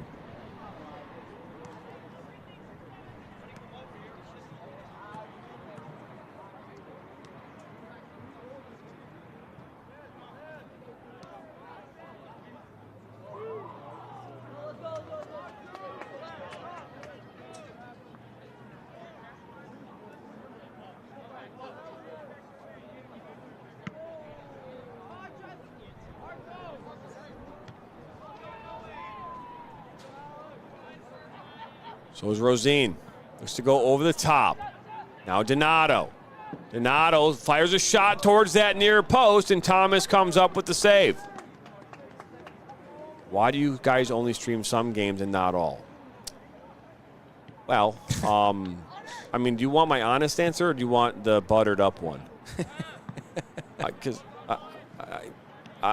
we don't have infinite amount of people, and I don't have infinite amount of equipment. You know, I wish we did, but we don't. You know, that would require infinite amounts of cash, infinite amount of equipment, infinite amount of, you know, personnel, camera people, play-by-play talent. I mean, just to find two really outgoing people like me and Nathan. Awesome. I mean, we are like it's hard to find two. I mean, so we are rare breeds. Yeah. I mean, to find another Corey. I mean, you know, that is the truthful answer. And we're about to see something up on our screen here in just a moment. Is Kraft. Ooh, that's a heavy tackle right through the back. No yellow card. We will not be streaming the district final. So no. Came to a soccer match and a WWE match broke out instead. I don't know how that's not I'm not going to ask that question anymore. I've asked that question 3 times tonight, so we're going to not ask that question again. It's a question that will never get answered. So, but Donato will be taking this free kick here, about 25 yards from goal. It's put in, makes its way to the senior Lasecki, and they'll play right back to Donato and the Highlanders.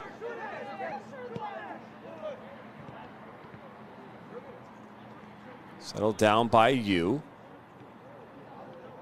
The air has been taken out of the sail of the Titans. They are not playing with that same vigor that we saw earlier.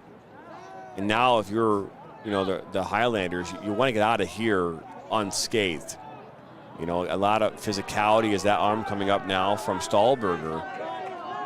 That's the thing. Get out of here healthy. Don't allow tempers to, you know, things to get out of hand.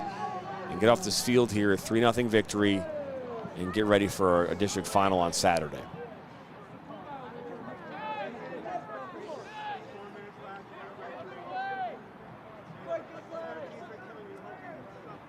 So Donato.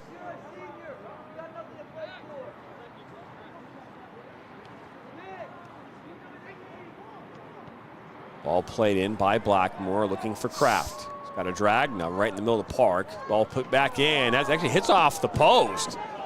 On his way towards goal, but they're going to say this is a corner. So 4:07 to go in this game. Rochester Adams in full control of this one. They're up 3-0. A first half goal in the 35th from Brendan Duff, and a goal in the 61st from Salvatore Donato. And the third and final goal in the 62nd minute from Logan Lilla.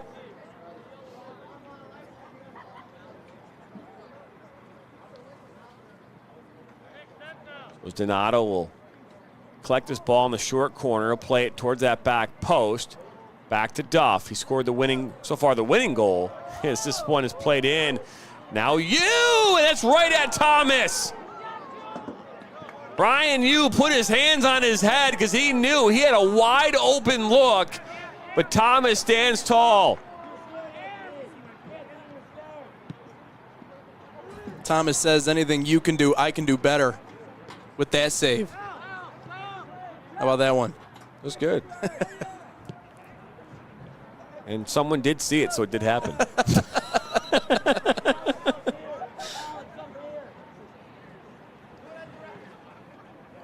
You are with us all night long here. We have another game coming up here. We will not leave. We will stick around for this. This is behind the scenes. You're watching Behind the Mic on our YouTube, Facebook, and Twitter pages. And also on the NFHS network.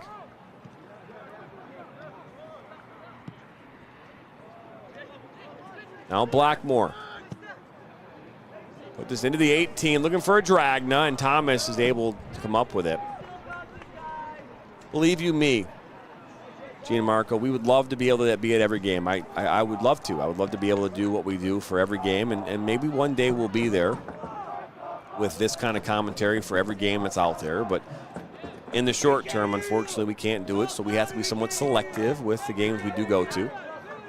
And the reason we're here is because, and at this district game and these games, is because we believe that, you know, the teams playing in these games right now one of them will actually be in Grand Ledge here coming up in a few weeks. So, and over the last 3 years, that has held true. Back in 2022, we covered the Troy-Athens district. Troy High won that district. They went on to take on Rochester Adams. Troy High lost in a shootout to Rochester Adams in a regional semifinal. Adams then went on to win in the next game over, I believe, Anchor Bay. Won that game. Now U will make his way into the 18. U looks to me take a shot. He puts it through the legs of Thomas. It's 4-0. We've talked about redemption. U had an opportunity here just a few minutes ago. U takes advantage of another opportunity. He puts it home. It's 4-0. And I love the versatility and the fact that they've been able to get so many different players involved in the scoring side here tonight for Adams. You know, I guess it's so tough to put together a full 80 minutes against a team like this. And you know, they were able to carry that 1-0 deficit Stevenson was into the half, but you knew they had to come out playing fast. You knew they had to come out playing perfect in the second half. And kind of like what you were talking about, right? Like they had to have their best day, while Adams had to have maybe not so great of a day. And the truth is that Adams is actually the one that came out, looked like made the halftime adjustments they needed to, and that one was just icing on top of the cake. I mean, this has been over for the last couple of minutes, but good job by you putting that one in, and a good job by you on making the call. Oh, thanks, man. I appreciate that. That was nice. I'm on my head. I know you like hearing it every now and again. I'm now floating in the. I'm floating. I can barely contain ego myself. is just through the roof. Unbelievable.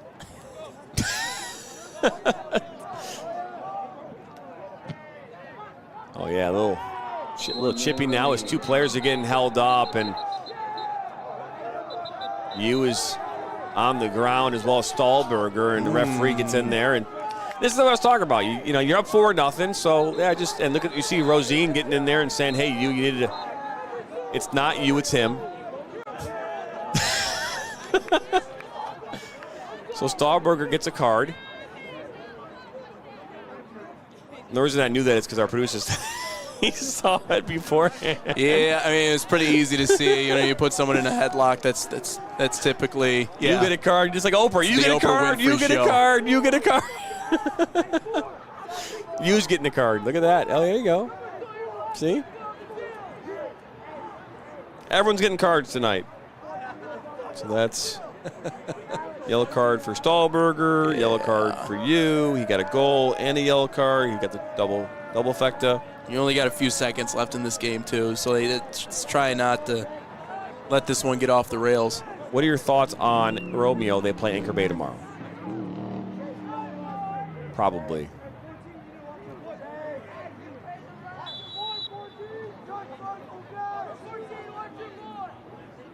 So we're here in the final moments of this game, and you could argue that maybe the nail in the coffin was goal number 2 in this one. That counterattack goal from none other than Salvatore Donato. This ball played back to Reed Dennis. He has not seen much action at all. I don't think he's seen any action at all in the second half.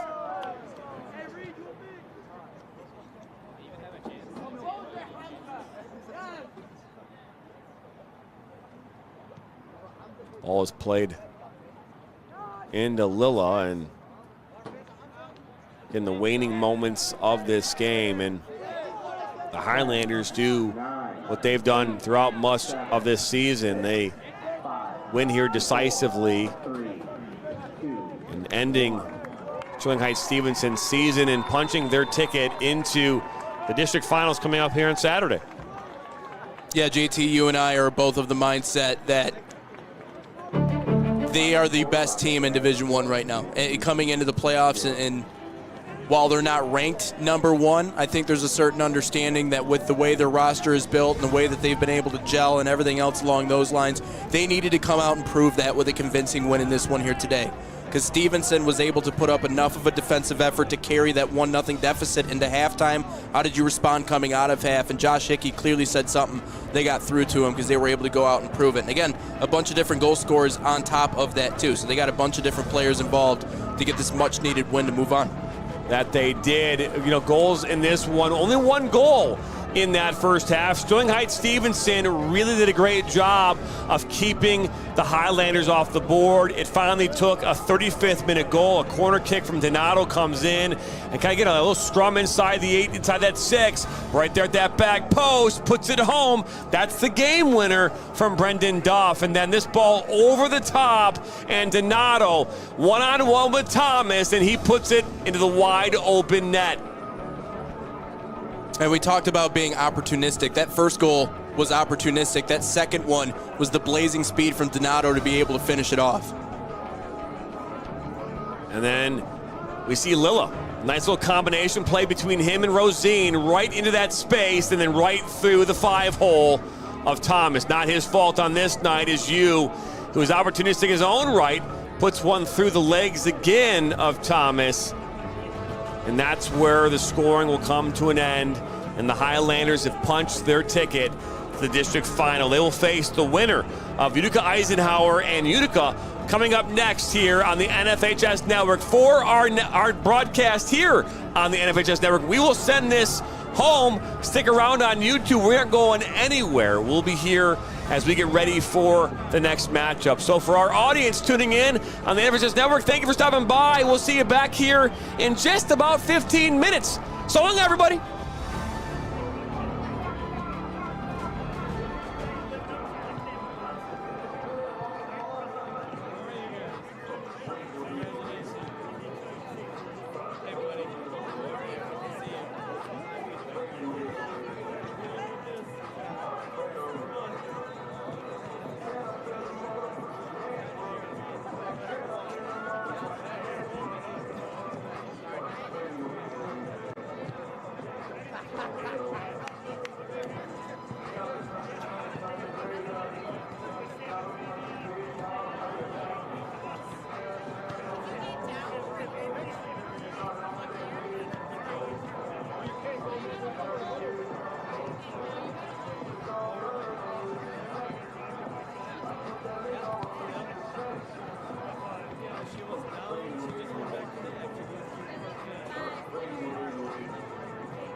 Hello, everybody, and welcome back into Rochester High School. It is game number 2 here of the night.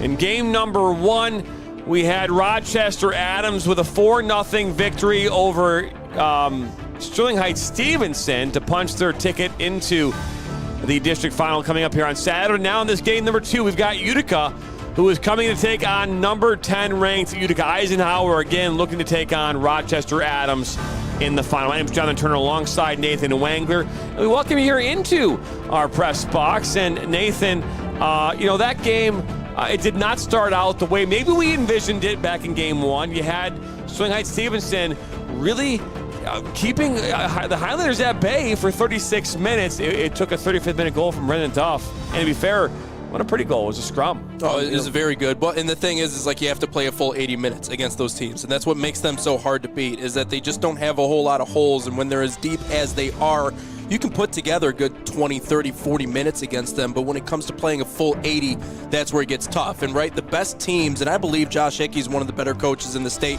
he's going to know how to make halftime adjustments. And he did properly, and that's what carried them to that victory. And again, for them, they needed a convincing win in that one because they needed to convince everybody else that they're as good as advertised and as good as we say that they are here on MSN. So that was a huge win for them. But looking at this matchup, again, it's another one of those situations for Eisenhower. They're expected to win, and they've been on that ranking show week after week, and this is a team that we've talked in length about. And on the other side for Utica High School, it's just a matter of, again, and it's the same thing that we said back in that game with Stevensville, you just have to make it messy, right? You have to play that physical brand of soccer up front, try to get into that other team's head a little bit and try to maybe affect their mentality in a certain way to see if you can get a lucky bounce that launches you out in front or something late that can win you this game. But again, a lot of crazy stuff happens in these rounds, so we'll see if they can figure out a way to pull off yet another big upset in what's been a lot of them already early here in the districts. No question about that. The MAC Red are where these two teams call home. Utica finished 3-7-0 in the MAC Red, 7-10-2 overall. They're coached by David Moran, assisted by Eric Steinwasser and Scott Mondu.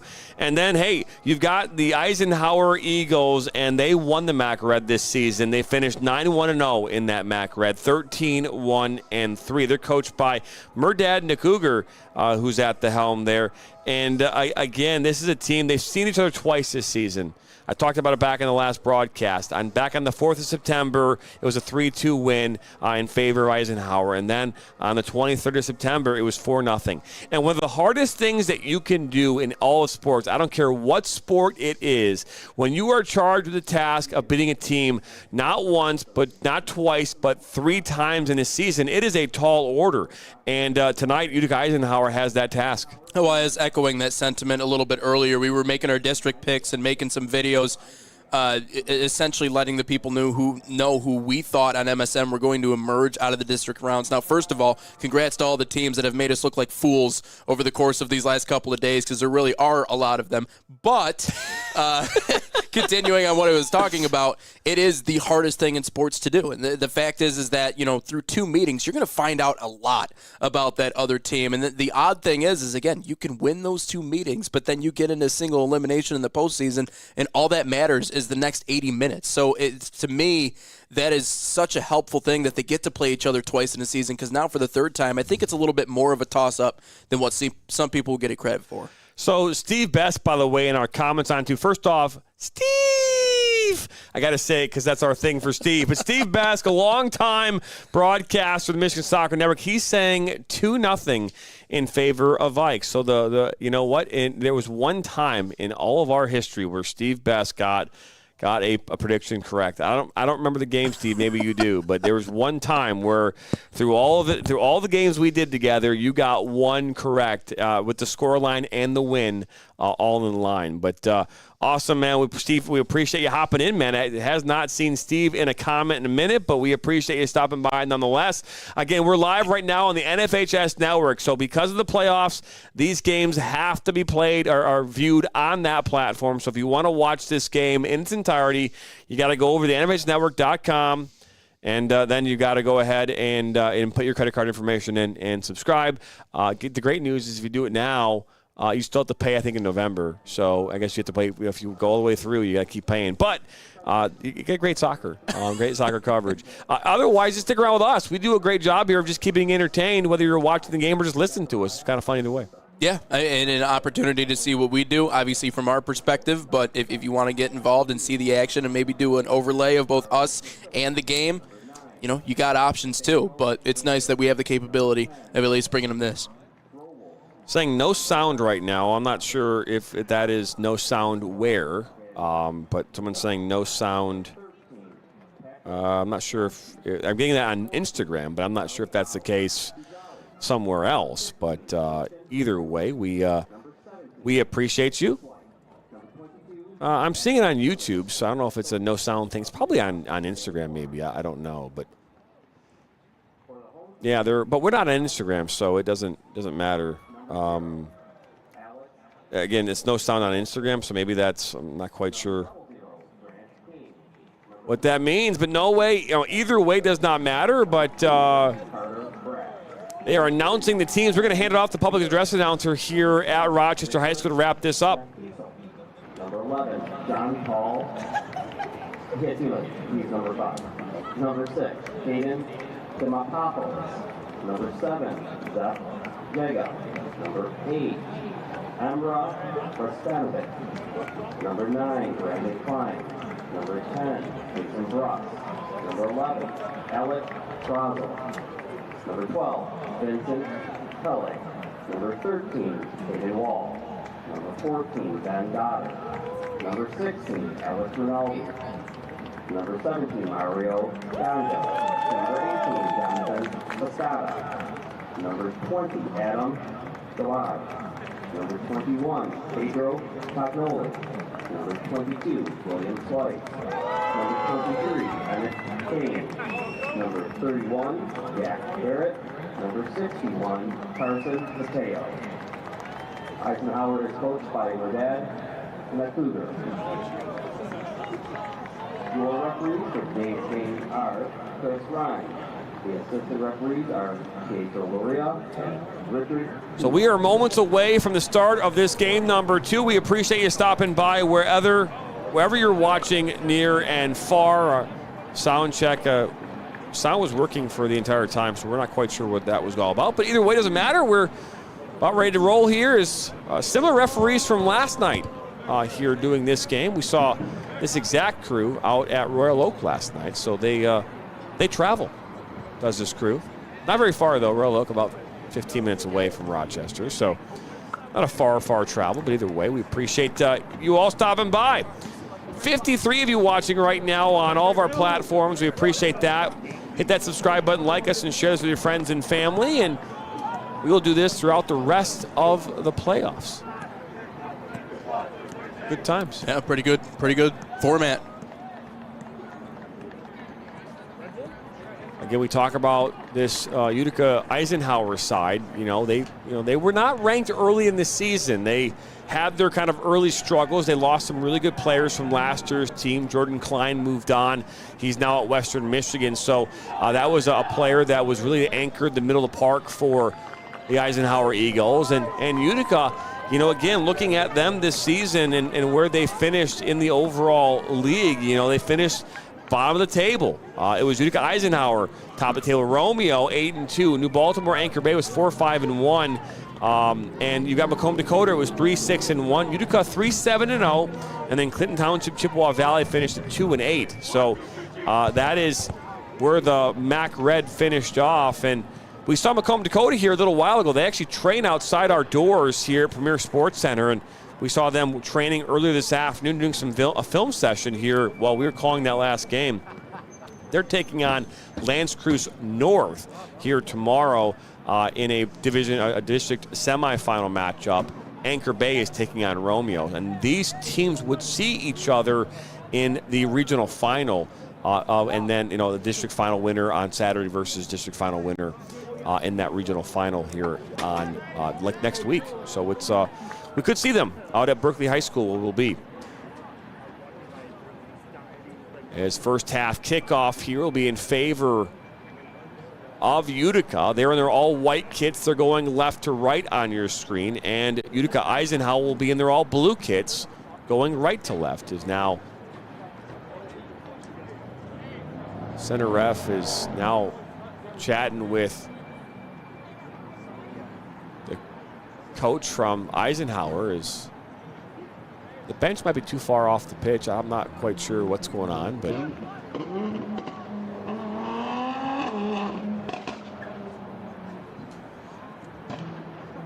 can hear the motorcycles off in the distance. We're not too far from Livernois Road.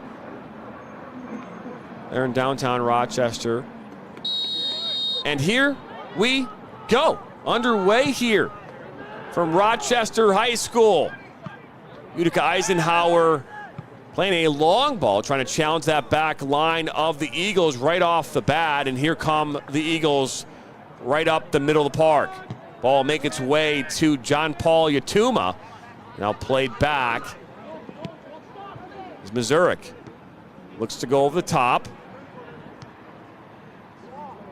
Now look at that, Yatuma. He'll bring it down, but the flag will go up. He was offside. And while the referees are in green, they are donning the pink flags here tonight in honor of Cancer Awareness Month. Is it Breast Cancer Awareness Month? It is October. Oh, yeah. I think the NFL has adopted cancer awareness, and I think it's still Breast Cancer Awareness Month. They wore pink last night. We saw that, and now they have the pink flags out, which is really cool.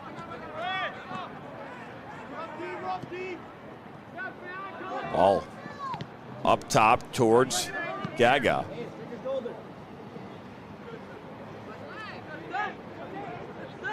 No pressure coming from Eisenhower. Now they come in and all sent up and right back to Eisenhower, and it'll be played back to their goalkeeper in Grant King, Vincent Tellerico, the senior goalkeeper.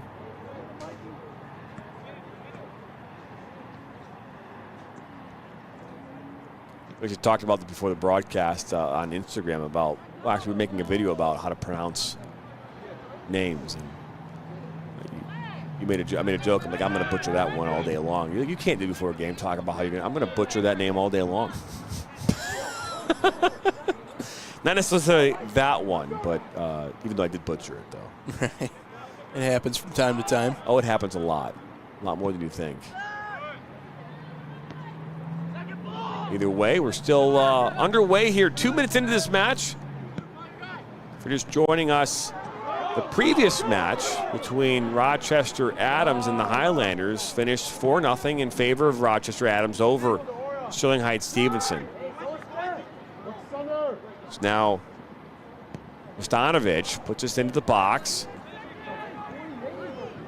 Battle there just outside the 18 between Brendan Klein and a member of the Utica Chieftains. This ball go out now for a throw-in.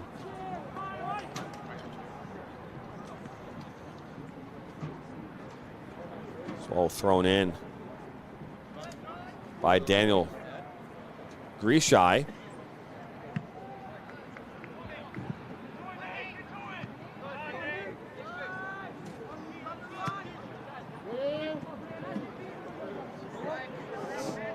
All knocked out.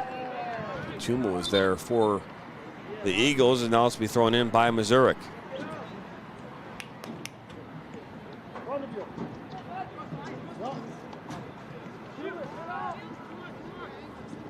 A little shove there as Musa goes down. Zachariah Musa, the junior defender.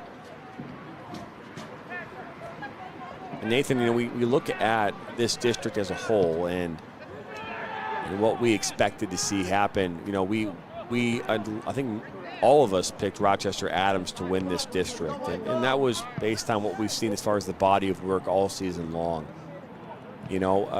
Last year Romeo was in this district as well.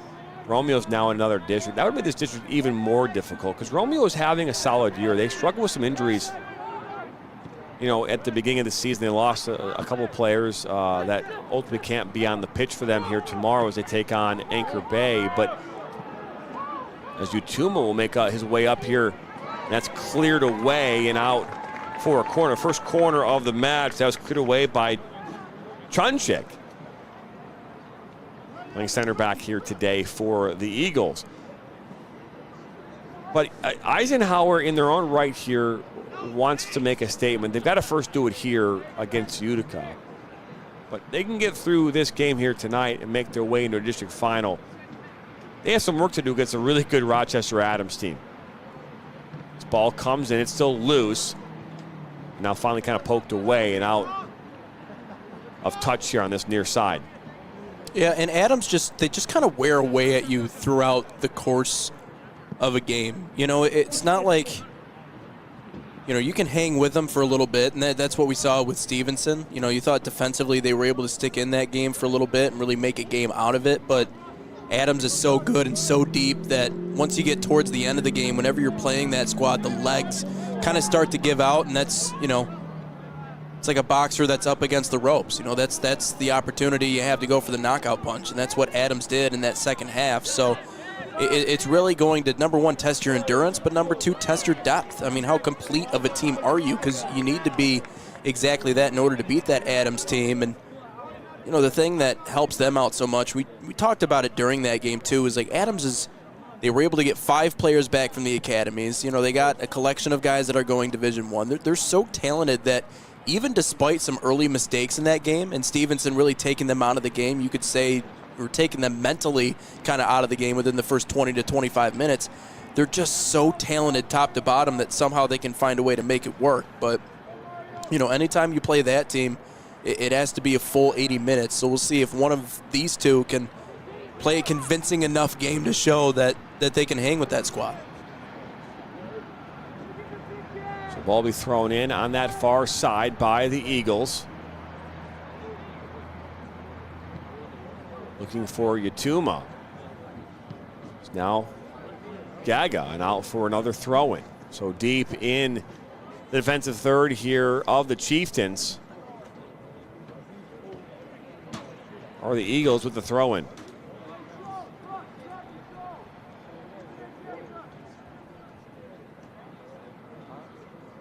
So long throw towards Yatuma, headed away by Chunchik.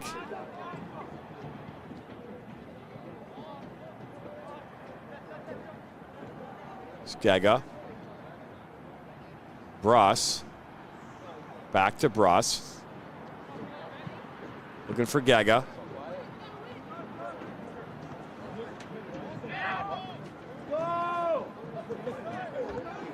Back by the Chieftains and Jonathan Carter. Good, strong first name, by the way.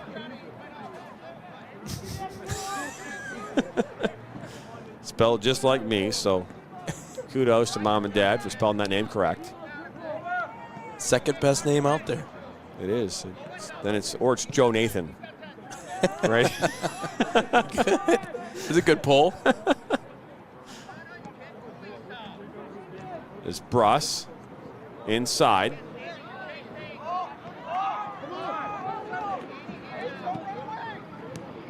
Chieftains get the ball back and up over midfield. Jonai. Rowalt. Up that far side. Utica really making their first time down here in the attacking third. Defensive third for Eisenhower's. Ball played back into Jonai. Chunchik. Good work up this near side. Rainier tries to get the corner, still loose inside the 18, and down goes an Eisenhower Eagle, and a foul has been called. So Rainier gets tied up.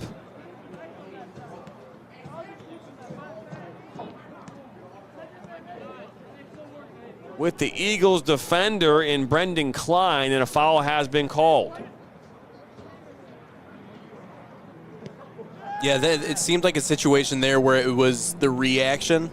You got tied up. He got brought down, and then while he was on the ground, he might have given a little nudge there at the very, very end. And I think that's what the referee caught that time. So unhappy that he thought he got maybe dragged down to the ground and then reacting that way. And I hate this, and I've always hated this about sports and referees, and you've been one. They always say that they never see the action, they always see the reaction, right? They always see the when you come back at the other person, they never quite see what went down the first time around. So it's just a tale as old as time, but another example of it on that play. Nice pulling the nice Disney, thing in there. It was good, man. It was good. Disney? Tale as old as time, man. There's this boss.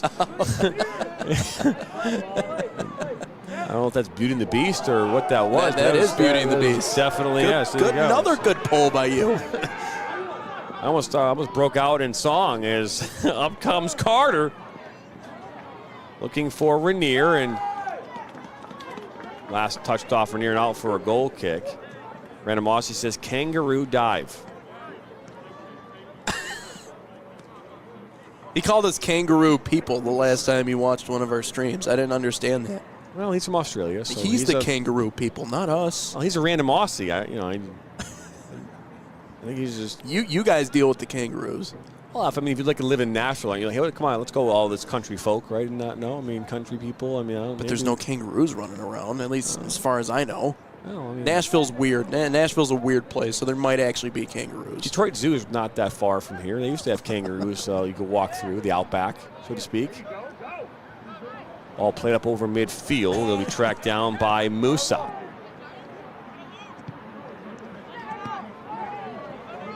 Now Yatuma. John Paul Yatuma will make its way out of touch on that far side. Now it'll be Eagles throwing. Thrown in by William Swice.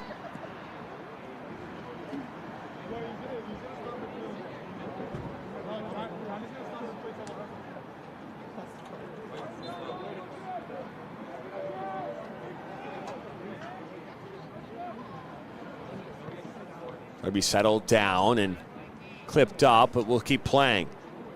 Gaga. Out wide. A ball played back just in front of the bench of Utica and the Chieftains, and this ball will be shifted all the way back to the center back, Caden Demopoulos. One back by the Chieftains, and here they come in transition. They find Carter. Carter up the middle of the park. Looks to play it out wide. He does, got his teammate. Down by the end line, and good defensive work by Swice. He slipped and fell, though. Finally cleared up by Mario Jonai.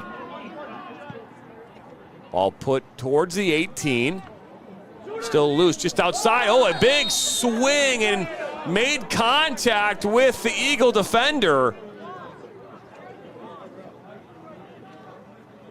I believe that was Michael Jonai that made the contact.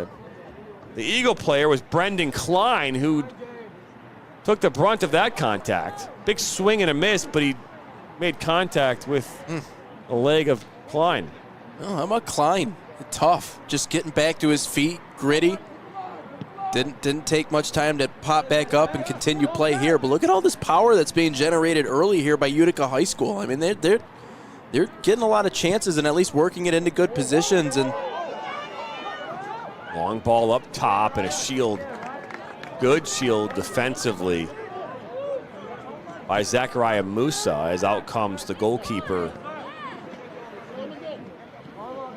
To be fair, we didn't get listed a goalkeeper, so I don't know, unfortunately, who that is. Just the goalie. Ball is played back. We're hoping it's Layden Effatoni.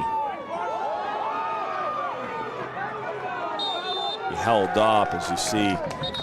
Well, some of you can see Jack Ledoux, number 7.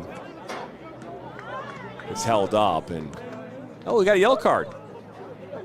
So a yellow card was issued to Caden Demopoulos, the junior defender. coming here in the 14th minute. Yellow, kicking the ball over. We named the goalie the Kangaroo. says Random Aussie. Oh boy. Got a funny story about a couple of Australians for a later time. I want to know what he thinks about Crocodile Dundee. I want to know your official thoughts on that. You know, do you like Crocodile Dundee? Is this ball is played in?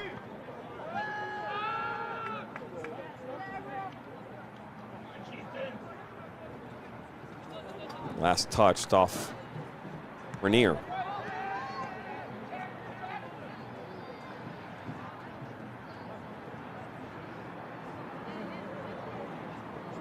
And to be fair, the whole TV show Lost, I think it started in Australia. And they all take a plane from Australia, and that's when the whole thing went down? I think so. I've only watched like the first 3 seasons. After that, I kind of like lost it. But now Yatuma into the 18. Yatuma goes just wide. Yatuma was one-on-one with Luca Vano, the goalkeeper from Utica, and he pushed it past Vano and out wide. And John Paul Yatuma has been the focus on the offensive end so far pretty much all night tonight here for Utica Eisenhower. They've been trying to find the ball in his foot out wide and just kind of let him run down those sidelines. That was another example of him leaking behind the defense and nearly putting one in the back of the net. But clearly they want to play to their strengths in this first half, and when it comes to his speed up front, it's certainly at least who they're trying to target early in this one. Ball will just go out. We'll take another look at this as, again, Yatuma just using that speed, getting past the defender in Musa. He had the look, just Vinyl comes out, disrupts that moment, and he pushes it wide. So Random Aussie says he's never seen the movie, to be honest. Crocodile Dundee was a good movie, 1 and 2. Classic movies, yeah. Is now Yatuma. Look to fire a shot, goes right into the defender of the Chieftains. It's Patrick Skomsky. It's Jonai for the Eagles. Ball played inside, looking for Yatuma, but Carter was there, and now here come the Chieftains. One back by the Eagles, and William Swice look to go over the top for Yatuma. He settles it down, but poked away defensively by Skomsky. Skega. Now this is a loose ball inside the 18. Jonai. Yatuma puts it up, and it just sails on him as soon as he made contact.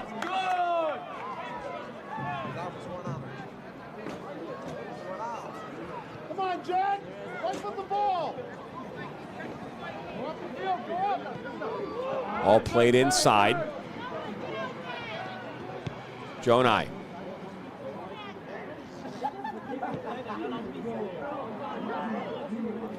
It's Carter. Oh, loose ball, now Ledoux. Ledoux's got Carter. Good poke away, but right back to the Chieftains. Back to Ledoux. Ledoux in the 18 will fire one through traffic. Loose ball, and that deflects on its way towards the goalkeeper. Take another look at this one here. Again, good job coming in there was Brendan Klein as he kind of got in front of that and pushed aside now for a corner. Yeah, and doing everything they can to force the issue in front. And again, the importance of putting stress on that back line to help you get those early opportunities really can't be understated. Ball comes in off the corner. Loose inside the 18, top of the 18. Now it kind of comes up, and up comes Gega.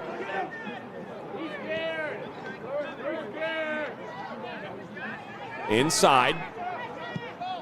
Ball over the top.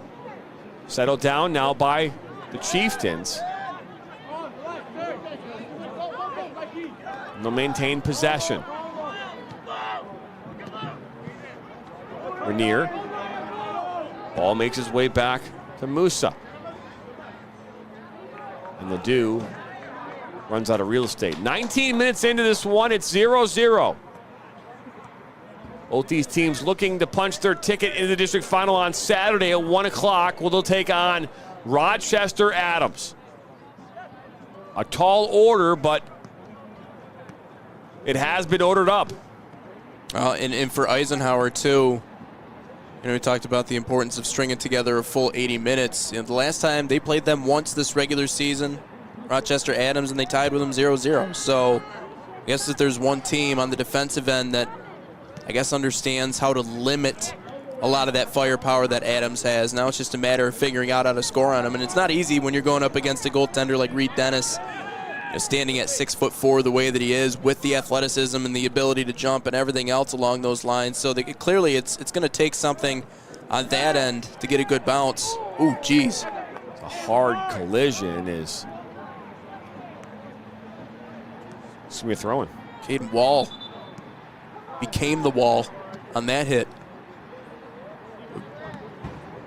Yeah, I mean, Eisenhower has been in a lot of close battles, and Adams was one of them. So I think they might be a decent matchup, but again, not a guarantee they get through this one. And honestly, Utica High Schools, they're looking pretty solid, at least in the first 20. Said the same thing about Stevenson in that last game because they really did a good job of closing down the Highlanders for 35 minutes, but in the 35th minute, a goal coming in from Brendan Duff, and they never looked back. Up top towards Ledoux. Ledoux's got not one but two defenders around him. Ball's played up, and this will be played back. For Demopoulos, who received that yellow card here back in the 14th minute. Gotta be careful if you're Demopoulos. You don't want to get another one. As Neal's now on the ball. He subbed in here recently. Foul called as Gaga went down. Zeph Gaga, the senior forward. Watching MHSAA District 15 semifinal number 2 here tonight. You're watching on the NFHS Network. Jonathan Turner alongside Nathan Wangler. Also live on YouTube, Facebook, and Twitter is to see our pretty faces the whole game. As audio only available on those platforms. So highlights from these games from last night as well as today will be available here sometime between now and Friday, so check those out. You'll see all 4 goals from the earlier match, along with any saves.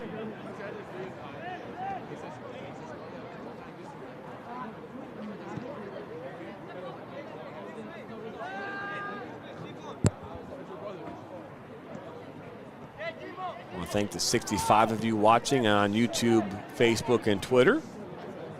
This ball makes its way to Stanovich.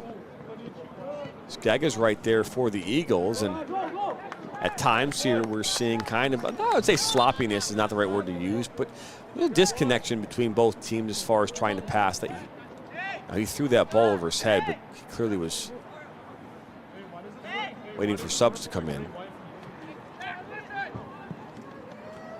And Eisenhower has been a sound defensive team all year. They haven't allowed more than 2 goals in any of the games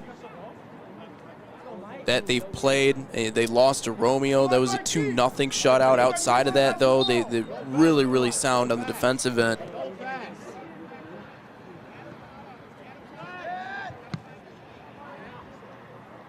And I mean, that was one of only a couple examples, actually 2 of them, one of them being Utica High School, where they gave up 2 goals in a game. Outside of that, it was 1 or none. So this is actually somewhat on brand from what we've seen from Utica Eisenhower so far this year with the close, late, low-scoring defensive games.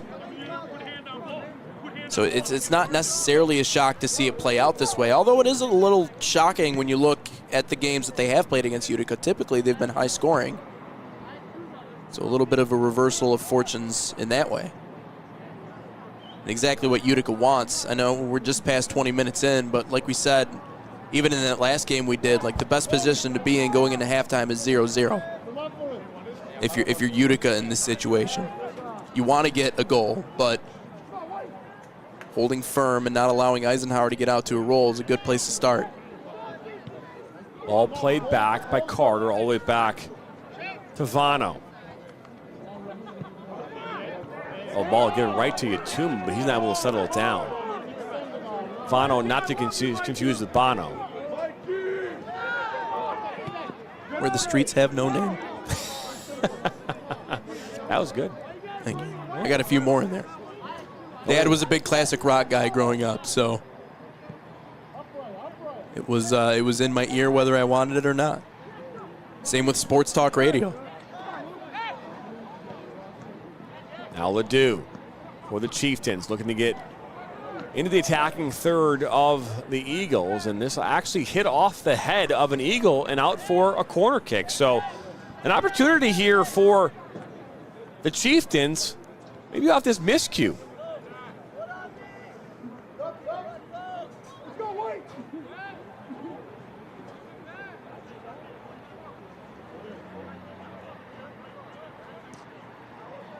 So here comes the corner. A bad ball played inside. That's cleared away by Klein. And now another ball. Top of the 18. Ball is now making its way towards that far touchline, and last touched off the Chieftains, now for a throw-in.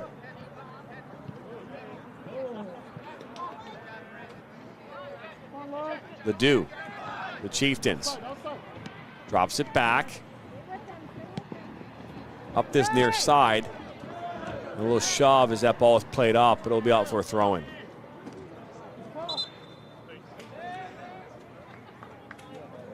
If you're watching on YouTube, Twitter, or Facebook, let us know where you're watching. Get involved in the chat. We can talk about you throughout this game. Random Aussie so far been the most active in the chat, but go ahead and, get involved. All we ever say is if you're going to get involved, just, keep it clean. Don't yell at us. We might look like we're tough, but really we're not.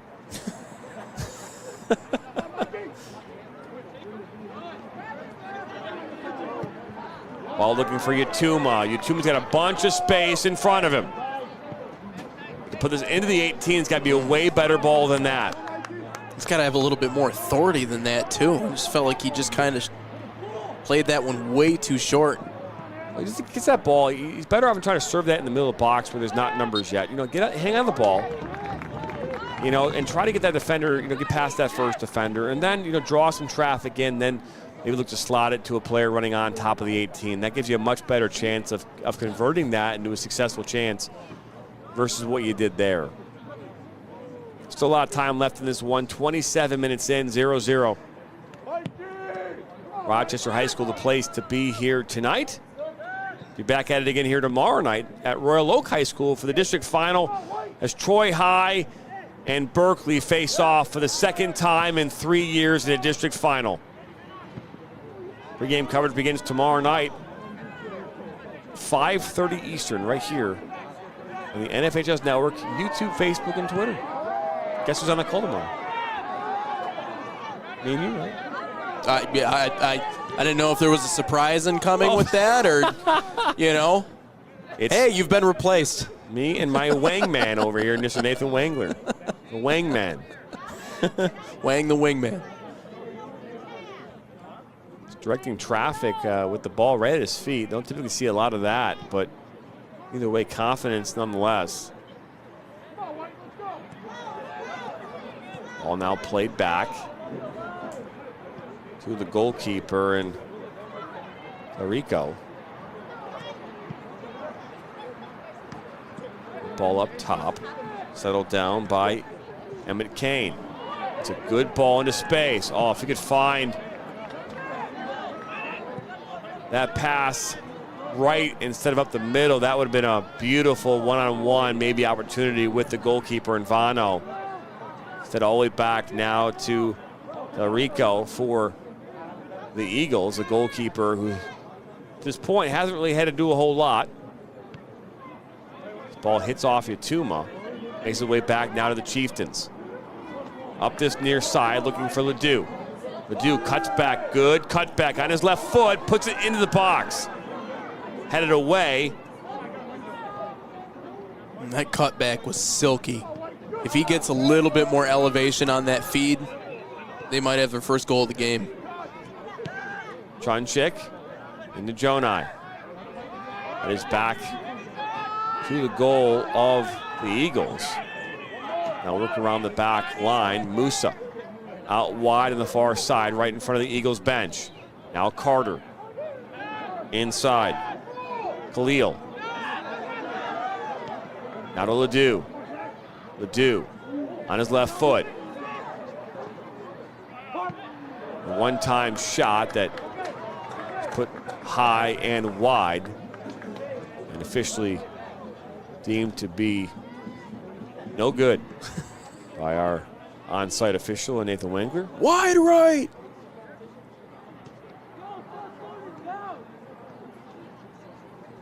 That was interesting, though. I do think there is a connection there. There's so many kickers in college football who are soccer players, too. There's a lot of them. Here's Yatuma over the top, looking for Erstanovic, but it makes its way all the way to Fano. Pick it up with ease.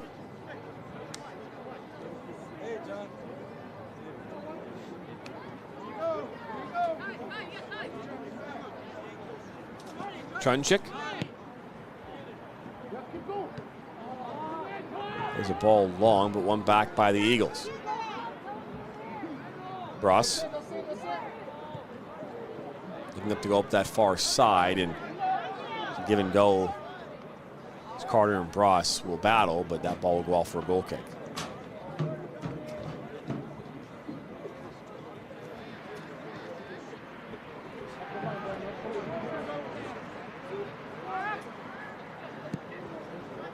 Ball played up over midfield. Looking for Khalil. It's actually going to hit off of Demopoulos.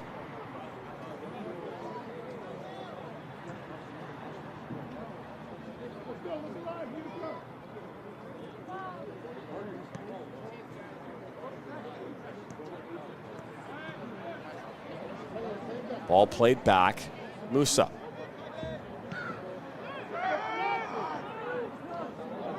Skomsky takes the space given to him.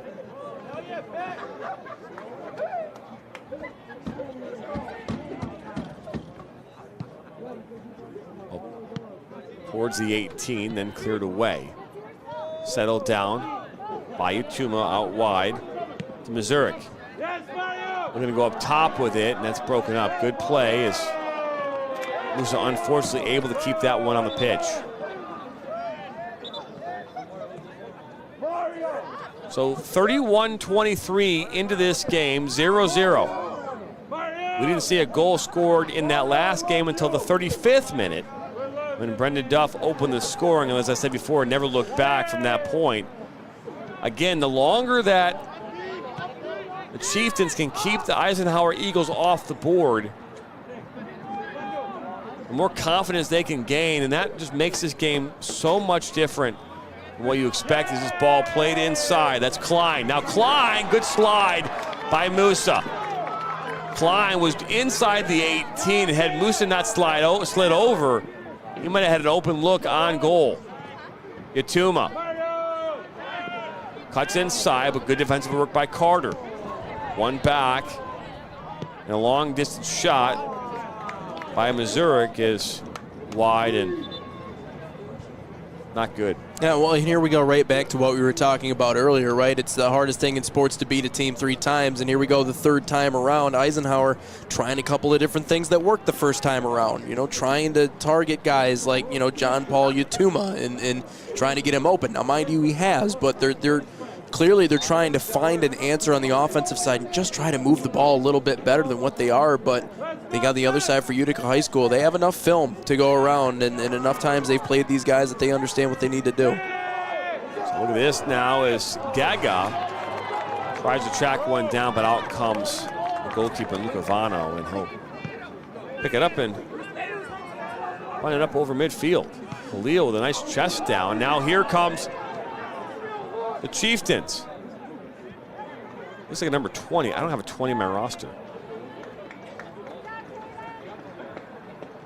Oh boy.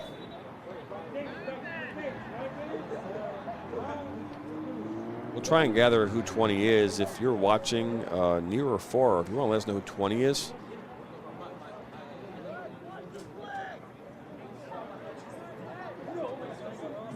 For the Chieftains, that would be very helpful. Ball is headed in. Jonai was right there. Good tackle. Now just outside the 18, a shot towards that near post. It goes wide.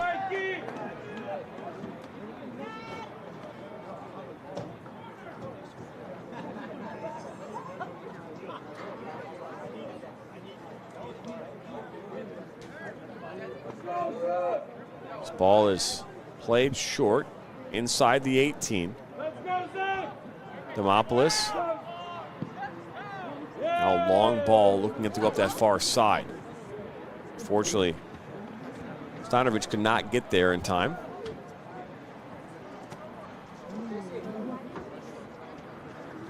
Look there, Eric Steinwasser, one of the assistant coaches for the Chieftains.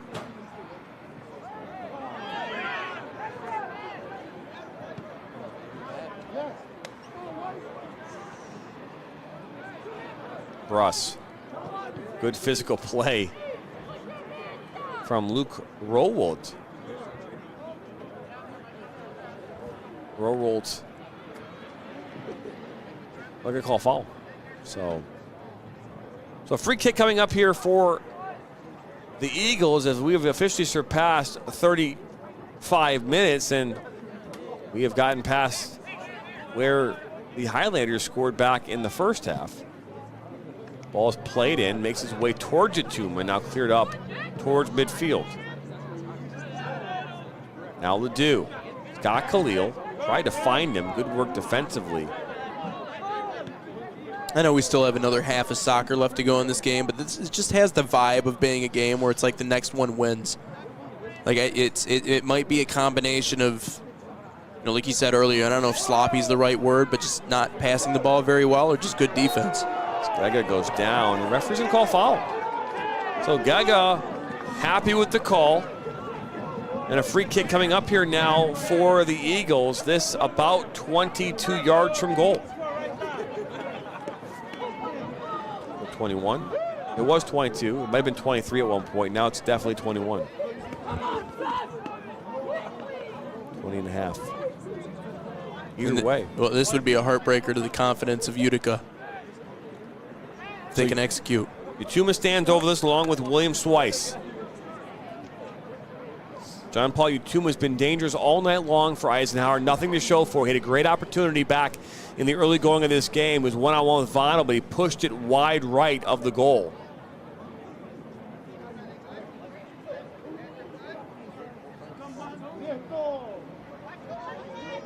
And now we'll come over. Here's Stanovic. So three players stand over this ball.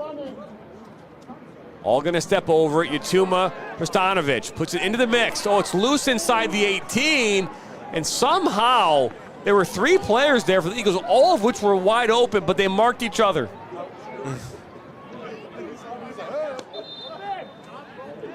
Out for a corner, though, here in favor of the Eagles. As a couple of substitutions coming on here for the Eagles. I like the idea. I liked how quickly that play was developing. Obviously, they were able to slide it in front, but just a little miscommunication on the receiving end that time for Eisenhower. Just fortunate for getting this ball back for another opportunity here in the corner. Makes me wonder if they'll try and play it short. Yatuma stands there along with William Swice. We just saw both of them a few moments ago standing over that ball. Ball will come in. Popped up in the air by Chunchik. Ooh, kind of a volley. Ended up hitting off of Gaga as two players for the Eagles and Chieftains go tumbling down. We'll keep playing, says the referee.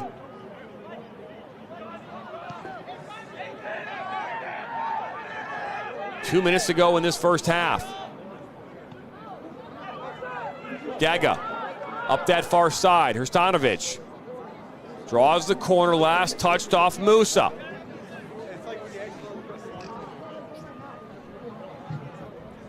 So under a minute 40 seconds to go. A corner kick coming up here for the Eagles, and William Swice will take it.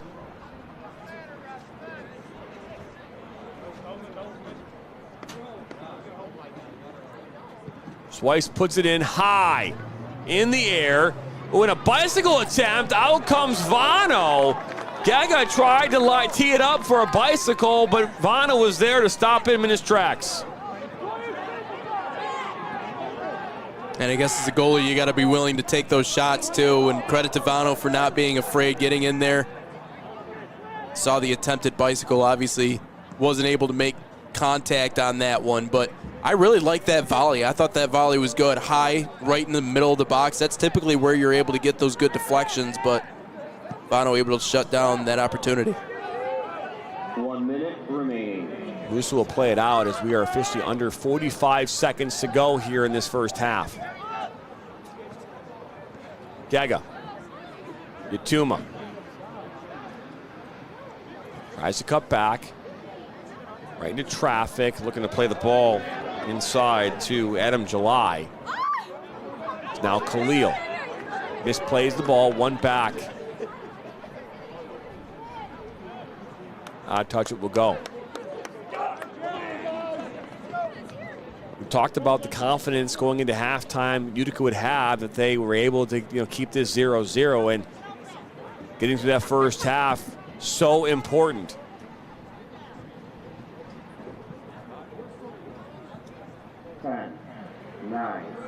Ball is thrown back in.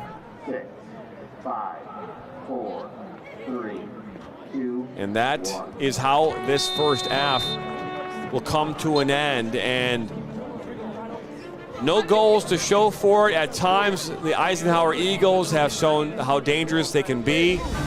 And on the flip side, Utica has found a way here to weather the storm and create some of their own chances on the flip side. Yeah, be disruptive, get some good balls on, get some good set pieces.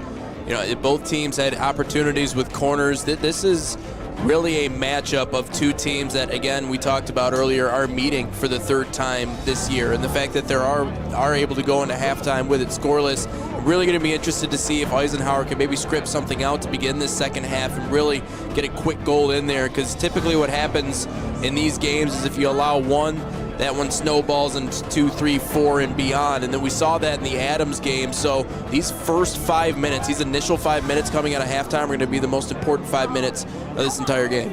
It's not how you start, it's how you finish. And when we come back, 40 minutes to go, it's 0-0. Eisenhower, number 10 ranked Eisenhower, looking to punch their ticket in the district final. Utica standing in their way. We'll be back after this.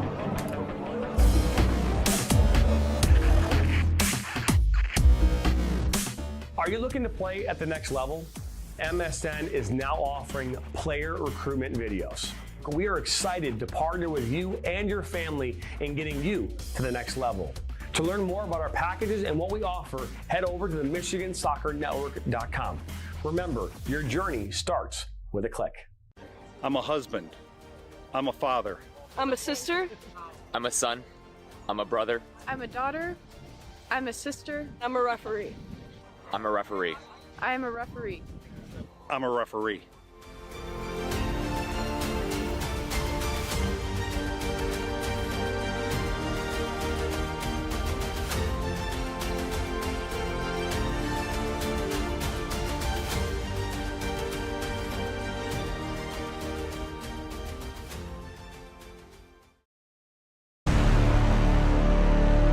He'll cut it back on his left foot, and there goes in!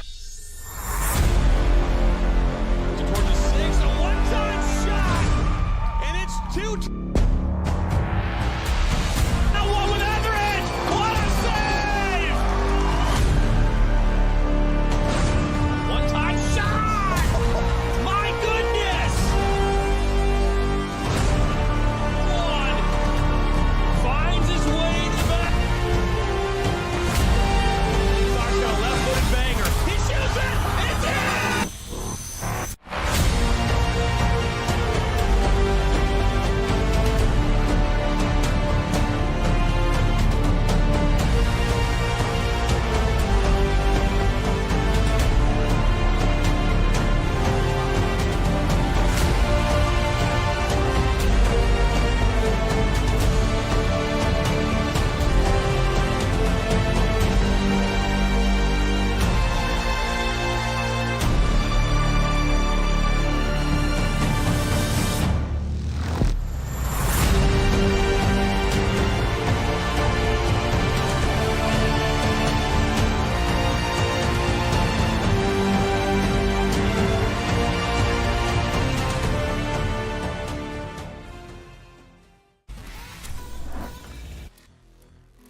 What rhymes with great? Participate. Where does greatness start? Here, in the classroom. On the diamond. In the pool. On the field. Where will your greatness take you? To better grades. To more friends. Yeah! Be great. Participate!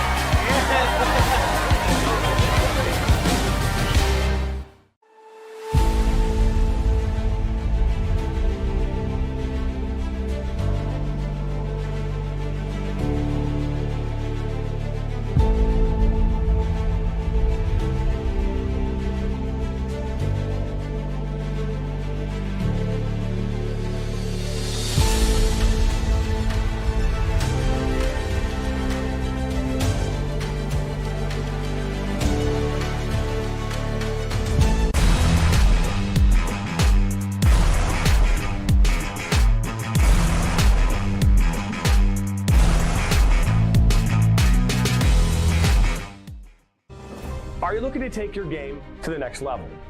Did you know that MSN is now offering player recruitment videos? Our packages include a player profile where you show your preferred positions, the club, the league, or school that you play in, your current coach contact information, and more. The highlight videos could be self-submitted, 15 to 30 clips that will be put into a 3 to 7 minute long video. Video review of your Huddle, VO, or other platforms that you might have video on, as well as for an additional charge, MSN can come out and film games for you to create those clips. Our coach evaluation process, which is also an additional charge, where we have college coaches from various levels across the United States that will review your game film and provide feedback on how to improve that film, as well as also evaluating your play and what you can improve on. To learn more about our packages and what we offer, head over to the MichiganSoccerNetwork.com. Remember, your journey starts with a click.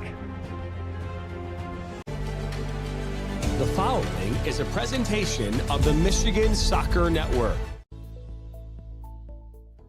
Granite City Food and Brewery has 2 Michigan locations in Troy and Northville. Serves made-from-scratch food, brews in-house beer, and even has brunch every Sunday from 9 a.m. to 2 p.m. To learn more about their daily specials or to book a private party, visit gcfb.com. Make sure you head over to Granite City in Northville at the corner of 7 Mile and Haggerty, or the Troy location at 16 Mile and I-75. He'll cut it back on his left foot, and there goes in! Towards the 6, a one-time shot, and it's 2. Now one with Etheridge, what a save! One-time shot! My goodness! One finds his way to the back. Starts got a left-footed banger. He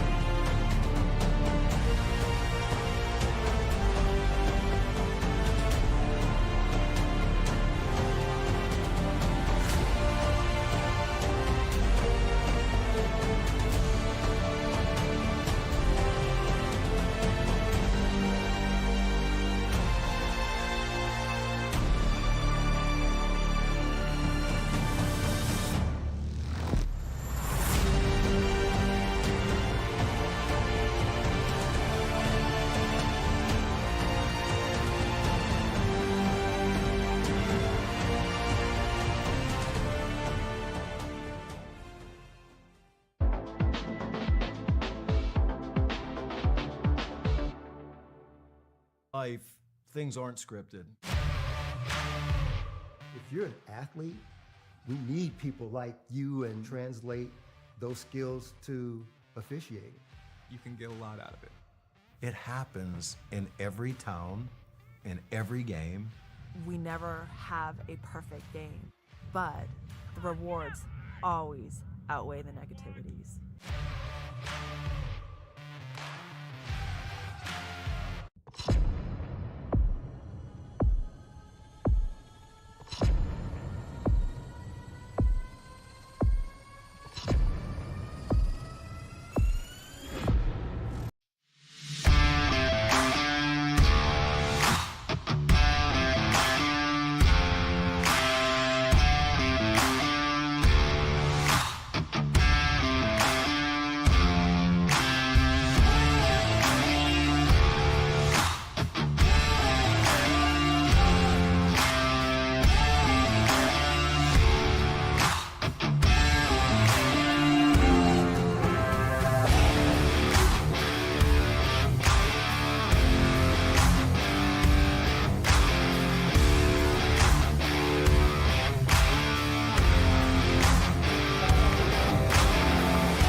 Welcome back here into Rochester High School. Halftime is over. 40 minutes to go. Utica Eisenhower and Utica looking to punch their ticket into the district final on Saturday afternoon. Jonathan Turner alongside Mr. Nathan Wangler. Excited to have you along for the ride wherever you're watching, whether that's here on the NFHS network or you're joining us on YouTube. Either way, but we are back underway here from Rochester High School, and we're excited to have you along for the ride. And these are the types of games you ask for, you know, especially from our perspective, you know, to be selfish a little bit. You ask for late, close, competitive games. And right now, again, compared to where they were in their last couple of meetings and being caught off guard, this Utica High School team, what a response today has been so far. Again, still an entire half of soccer left to be played. They have to figure out a lot on the offensive side and how to move that ball more effectively. But for this team to battle to a tie at halftime, the message had to be, listen, we got them right where they want them. This is a brand new game. Now it's just, we just got to view it as 40 minutes. Play 40 minutes of our best ball, and we're going to upset this team and move on and give ourselves at least a fighting chance of trying to beat Adams in advance. A fighting chance it will be, as we're now joined by our Instagram audience as well, as this ball's played in by Swice into the 18. One back, Hrstanovic. He'll play it back to Yatuma. One back by the Chieftains, but right back to the Eagles and Hrstanovic. Yatuma gets a touch. And now that ball's cleared away and out of touch by the junior defender in Daniel Greshai. Last touched off the Chieftains, out for a throw-in. And we're live right now on NFHS Network. This ball played in by Gaga. Makes its way out to Jonai. Well, one-time look from Klein through traffic. Well, a rebound is loose. Now Gaga. He'll look to play it back towards top of the 18. Back and finally cleared away. It was Jonai who was there for the Eagles, just couldn't find a way. Just going to hit off the referee, and we'll have to do a drop ball. But you'll take a look here as this ball through traffic. And, I mean, Vano does a great job to keep that ball in front of him, but Gaga was there looking to clean that rebound up. He got it looking for Mario Jonai at the top of the 18. He just could not find a way to get it on target. Man, you want to talk about threading the seam, though. I'm not quite sure how he got that one through. He split it right through two different guys on its way to the net. That's a good look and a good spot. Just couldn't quite put it in, but still impressive nonetheless to feed it through the couple of defenders stationed in front of him. It is fall in the air, and pumpkin spice candles filling the air here in our press box. Fantastic. What's the score? The score is currently goose eggs. It is 0-0 here. Well, that's if they're watching on Instagram. I mean, they're on Instagram right now. There's no way of looking at up there, but I understand what you're saying. What's yes. up there? Yeah, up there is up there. On Instagram, it's 0-0 here right now in Rochester. That is the score. Is Utica and Utica Eisenhower are currently in a battle here, looking to play in a district final. It's Jonai out wide near top of the 18. Moose is there defensively. He'll play the ball back to Brendan Klein, and they'll work this way all the way back now beyond the 50 and look to build this up. That's Caden Wall. Looking to force the ball toward Yatuma, one back by Carter and the Chieftains, and here they come. Can he find an outlet in Ledoux? No, good tackle from Wall, who has at times tonight been what his last name says, a Wall. Good pullback. Gaga. Now back. Misplayed by Jonai. Now laid off to Klein. He'll take another shot that goes wide. Brendan Klein looking to get busy here in this second half. That's his second shot in the last few moments. And I love his willingness to send him on. And again, that volume of shots starting to pick up a little bit. And again, just not being as cute with the ball as maybe they were in that first half. You know, it's funny, you see teams are more surgical in the first half. Sometimes they just let it loose in half two. Erstanovich looking for Gaga, loses the ball, and now here come the Chieftains on the counter. And a foul actually being called on Klein as he got right in front of Michael Jonai.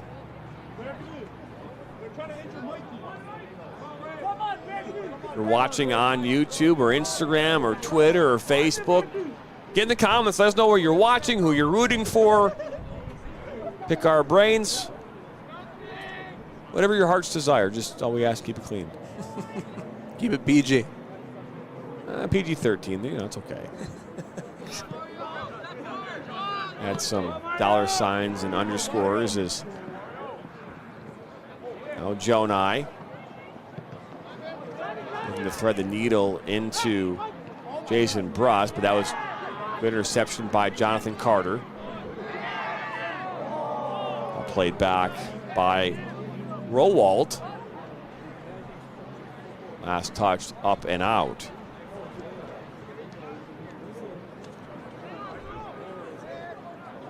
Y'all gonna see Almont surprise all of them. Okay, better watch. Yeah, okay. All right. Now here comes Jonai, all alone, lots of space in front of him. Down by the top of the 18, pushes it out to Yatuma. Yatuma on his right foot, plays it inside, was looking for Bruss. Broken up and cleared away. Now Jonai for the Chieftains was looking for a fellow teammate, number 20, who, again, we don't know who that is. We did ask the press box at Rochester, and they did not know who number 20 was either. Khalil. Ball played up top, looking for Ledoux. Ledoux goes down, and he wants a call. He's not going to get it.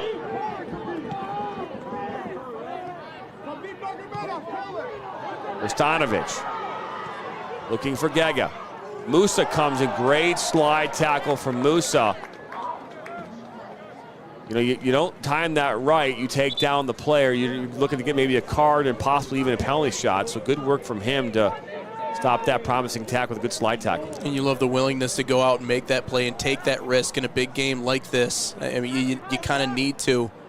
Don't play anything conservative if you're Utica High School in this game. You really can't afford to.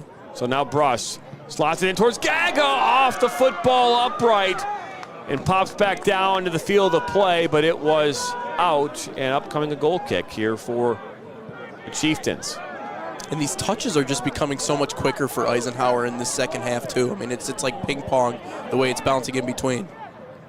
Ball makes its way up that far side. Phantom 20 on the ball.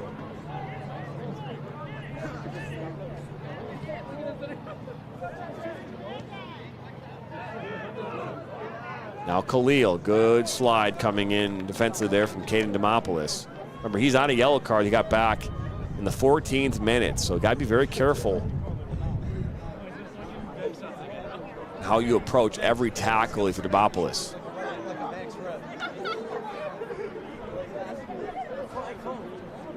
Ball is thrown in. Good work there by Rowald. Still inside the 18. Now Ledoux. Now they're going to say flag goes up for offside. And something you got to be very, very careful with if you're Eisenhower is allowing a team that you've already beaten twice this season stick around, and then in your 18 you go to and you make a mistake and you give up a PK, or you make a mistake, a defensive miscue, and now you're down a goal. Right? We looked at it last night. Berkeley, again, very defensive-minded last night. You look at that possession. Athens outpossessed them, not even close in possession charts. But what ended up happening is a counterattack goal. Kai Nielsen puts one home. And now Berkeley can go ahead and park the bus. And that for 70 minutes, they closed down Athens. Well, for 80 minutes, they didn't do anything on the scoreboard. But when you have a lead, it changes the whole dynamic of the game. But the ball went back by Utuma. Inside. Stanovic takes a shot. It's blocked. Ball goes out wide towards Carter. Utuma and Carter will battle as this one will now make its way out. And that's the thing, right? So it's we always talk about like counterpuncher, right? Play that defensively sound game, and then try to, on the other end, if you can, flip that into offensive opportunities. And we've seen that from some of the deep balls from Utica High School in this game, strong along those back defensive lines, doing what they can to keep the ball out of net and take all the pressure they can off their goaltender, but then flip the field position and turn that into offensive opportunities. Stanovic inside for Gega. Gega will shoot. Not enough mustard on that hot dog, and it will make its way going out. So. Well, the other thing, you got to think about this too, is it creates more of a sense of urgency for Eisenhower at the same time. So, not every chance is a quality chance per se, and in a lot of situations, it's going to force chances or shots on just like that one. Ones where you just have to try and send it on goal because they're creating enough havoc with that back defensive line to not give you good looks. Phantom 20. I'm waiting for Phantom 20 to put one in the back of the net. Hey, first name Phantom, last name 20. I got it.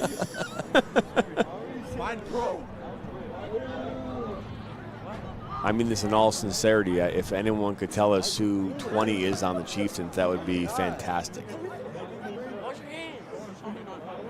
And it probably left his jersey at home. You know, and that's probably what happened, right? Left your jersey, grabbed the JV's player's jersey, ooh, right in the gut. As that was Chunchik, who was feeling that last contact. Nick, I need mine back. Come on, bro. Somebody, I need some. I gave you mine.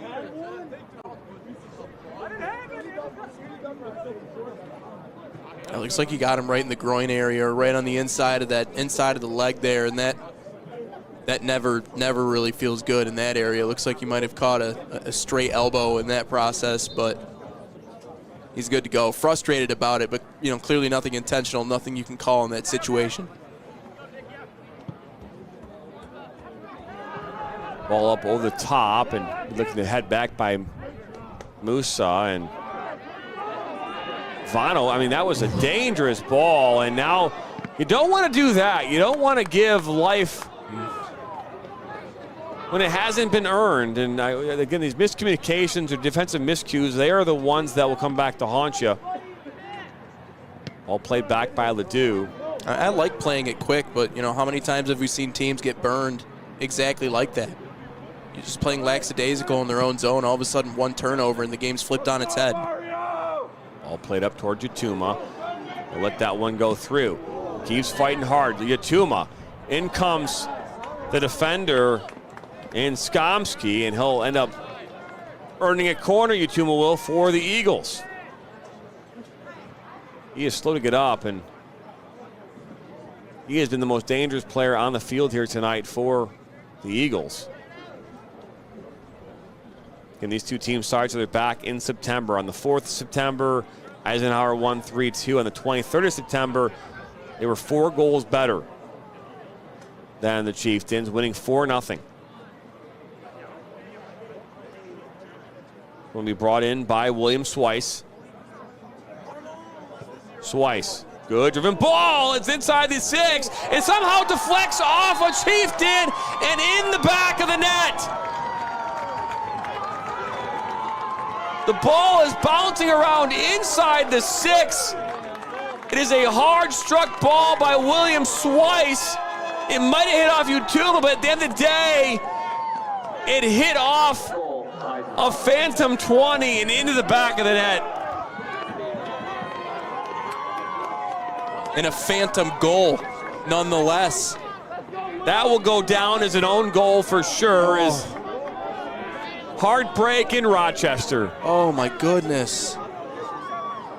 You play 53 minutes of really good ball, really good defensively sound, shutting down a team who's just poured it on you all year, and then the way you give it up is with an own goal. That is, man, I know unlucky breaks happen, and again, that just highlights the importance of just putting balls on the way that we talk about time and time again on these broadcasts, but my goodness, Heartbreak City on that one. It can't let it snowball here either. Well, and that's exactly what might happen here. It's how you respond in these moments that will determine your fate. And ball is Pedro Pugnali.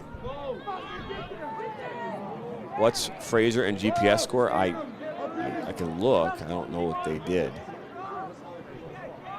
We are not doing the Fraser game, but we can take a look for sure and see what happens.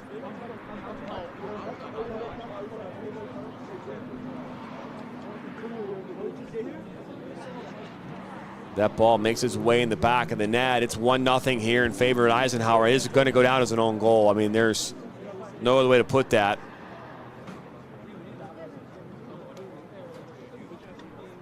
And we talk about all the time, ugly soccer is still, it still wins, you know, and that's the thing. So West Bloomfield beat Bloomfield Hills 4-0, by the way. That's a good result. Ann Arbor Huron beat Ann Arbor Pioneer 1-0. Dearborn Fortune beat Detroit Western 2-1. Reese Puffer won 1-0 over Coopersville. Is Utuma down in the corner, looks to get through some traffic, and that's cleared up and out. Warren De La Salle beat Warren Woods Tower 8-0.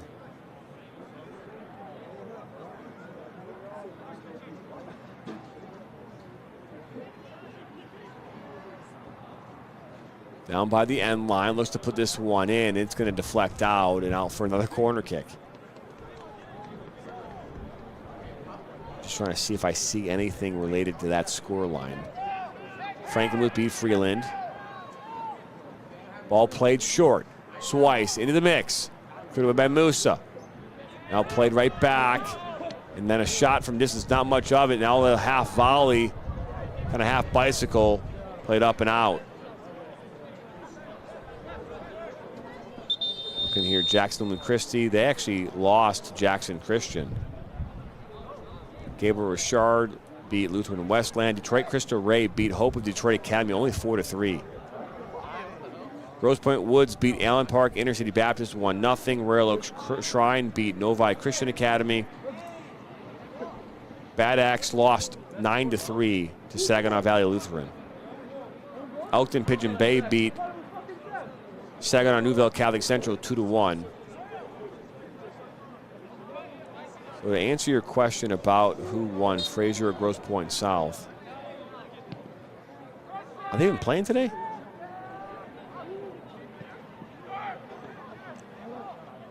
I don't even see them playing. I don't know. That's DeWitt beat Lansing Sexton 4-0. Oh yeah, Grosse Pointe South is playing right now against Fraser, so that game is playing as we speak.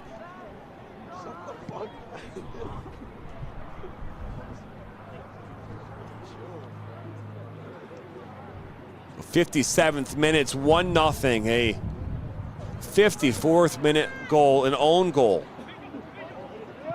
All the difference in this one is the ball looking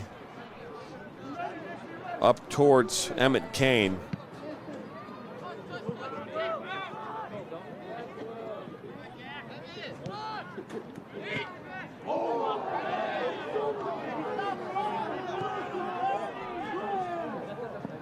Kane once again.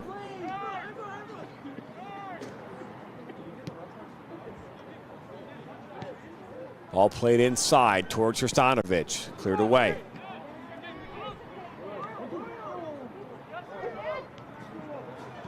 Ball inside. Now Klein! It goes in! But the flag went up for offside. Brendan Klein inside the 18. All for nothing.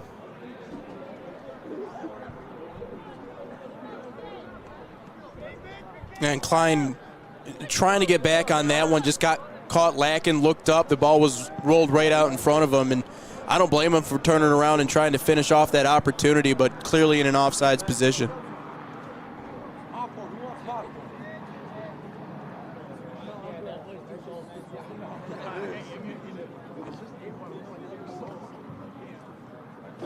Ball up. Scoms gets a touch. Yatuma settled down by the Chieftains.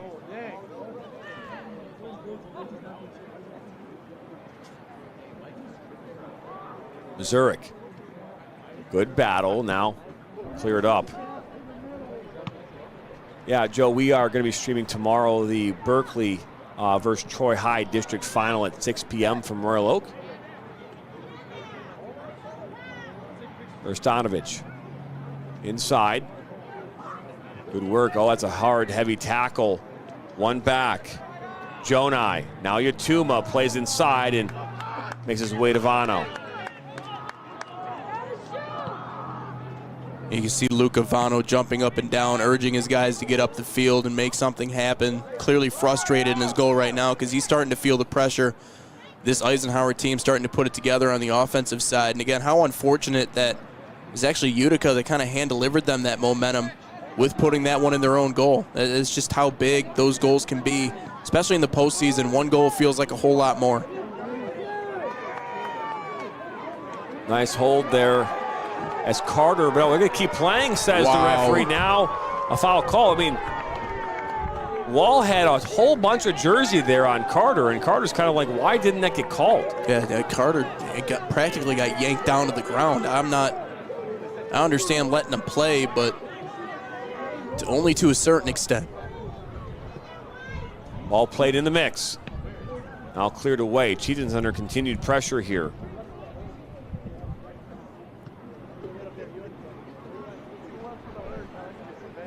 It's interesting that they don't have that game on live right now at Grosse Pointe South. That's where the game's taking place.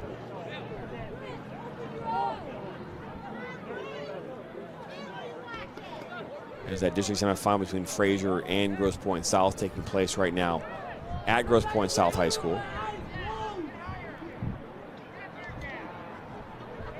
Appreciate you tuning in and watching here tonight on the NFHS Network, YouTube, Facebook, and Twitter. As this ball is played in on the free kick towards that back post. Ball go out, last touched off Hrstanovic. White. 20 minutes to go in this game. An own goal right now, the only difference for either side.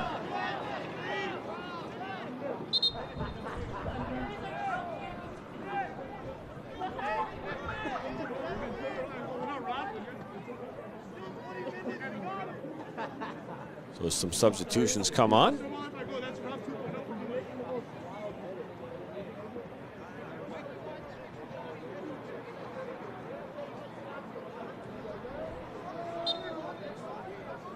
While it might be cold outside, it is a nice night outside for soccer. If all you're dealing with is just some cold air, that's not that bad. As Gaga called for the foul.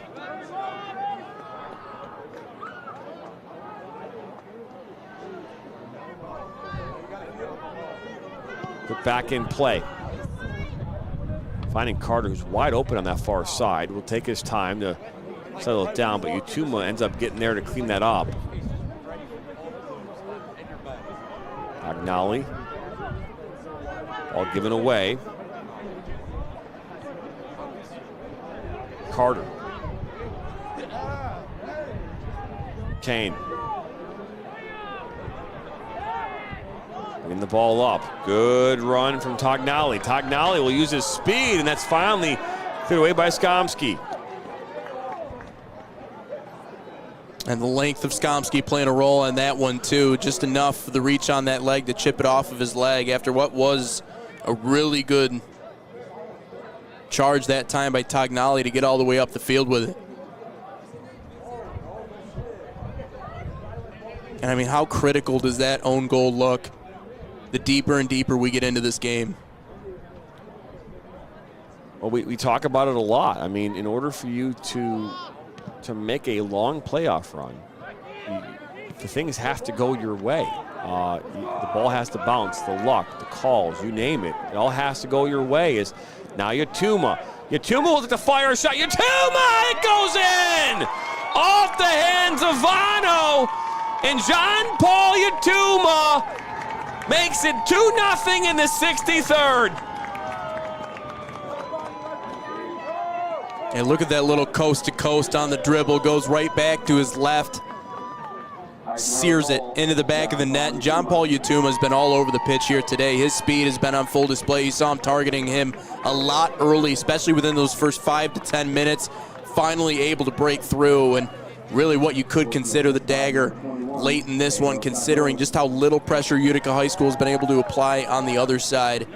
You know, the first true goal of this game for Eisenhower, I suppose, but you had an understanding he would get free and do what he's done against this team the first 2 times yet again here tonight.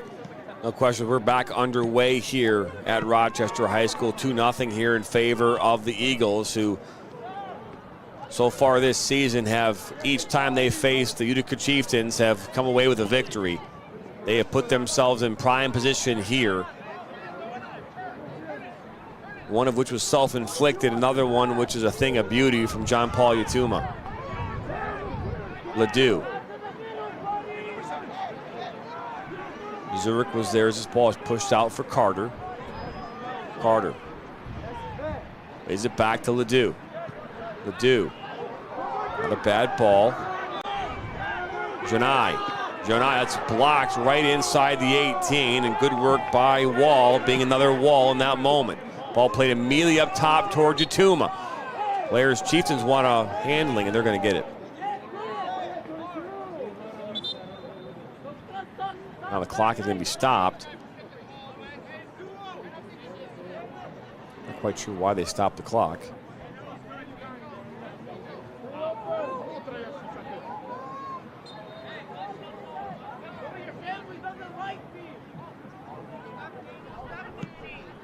The ball put back in play, 17 minutes to go.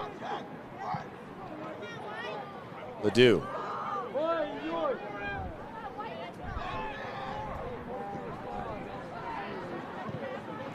Good work by Mazurek, and last touched off Carter.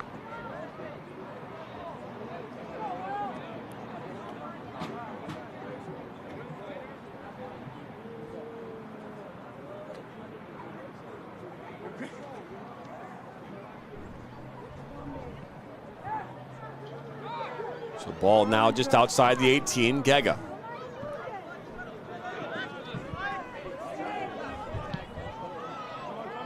Good ball into Hirstanovich. Now Kane for the Eagles, down by the end line, puts us into the 18, back post. Ooh, a mistake clearance, but makes its way right into the hands of Vano. It was Musa who tried to clear that with his left foot and just kind of hit it right back towards his goalkeeper in Vano. Now Carter finding Ledoux up on that far side.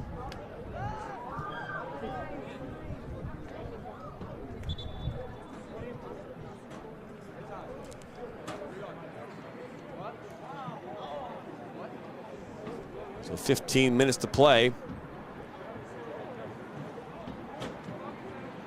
And something we talked about here in that last matchup, and something we've seen. We've covered 4 playoff games here so far So far, it's the fourth game, and we said this: the team that has come out victorious in each game has yet to concede a goal. So through 3 games and a half, we have not seen the team that has lost score a goal. Yesterday it was 1-0 in Berkeley, 2-0 against Seaholm, 4-0 for Adams, and now here it's 2-0. And the favorites in all of those matchups too. So it's the favorites except for Berkeley. I don't know if Berkeley was a favorite. We said that Berkeley was going to win that game, but right. I don't know if you look at on paper the number, they're number 8 ranked versus number 12. I would think that the defending state champions probably more favored in that scenario. True. But again, so far in these playoffs and what we've covered, the favorites have come out victorious, except in one instance. But either way, one back here now by Klein. Now Yatuma. He's got Hrstanovic right there. Hrstanovic! It deflects on its way towards goal. Off Skomsky and out for a corner kick.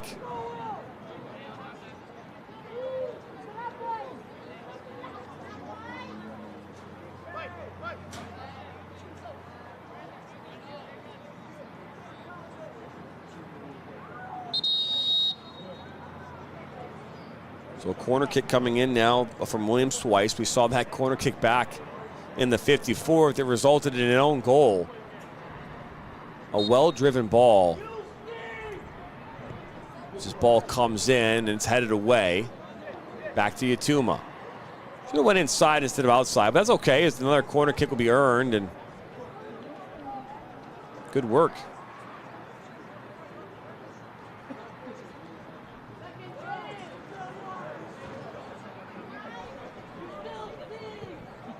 Ball comes back in, and Vano comes up with the save.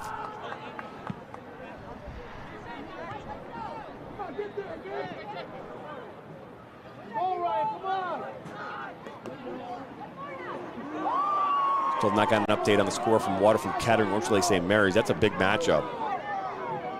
Waterford Kettering, we picked to win that district. Birmingham, Brother Rice, and Cranbrook are currently playing as we speak. Keep you updated about any scores we hear from those two matchups. This ball looks to go over the top, looking for Yatuma. Good ball. He makes it its way to him. Actually hits off. They almost both caught it between the two of them. As Yatuma, good battle. Now look at Yatuma, 1v1 and in! A strong battle, but I think they're going to call this one back.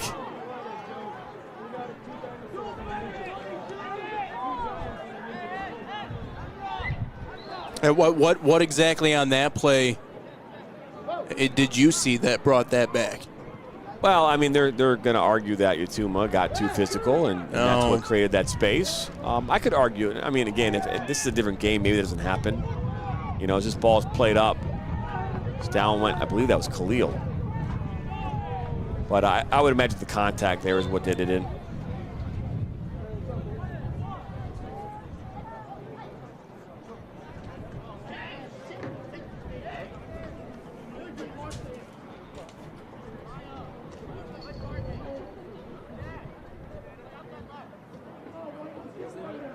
So we're going to see some substitutions coming in.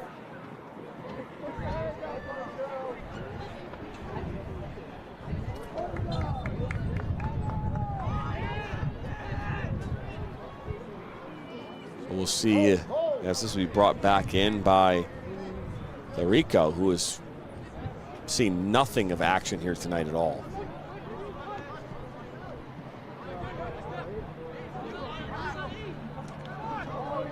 This is what you want if you're a goalkeeper, right? I mean, especially in a playoff game, not seeing the ball really too much. Yeah, and I know we were kind of waxing poetic about the defensive abilities of Utica in that first half, but really it's been Eisenhower in this second half that has locked things down and really eliminated any opportunities for Utica High School in the second half. Now here comes Yatuma. He'll cut back. Oh, great move from Yatuma. Now Yatuma, he'll slide it back across, and so like the Gaga puts it in. Yatuma doing all the work. Gaga the recipient. It's 3-0.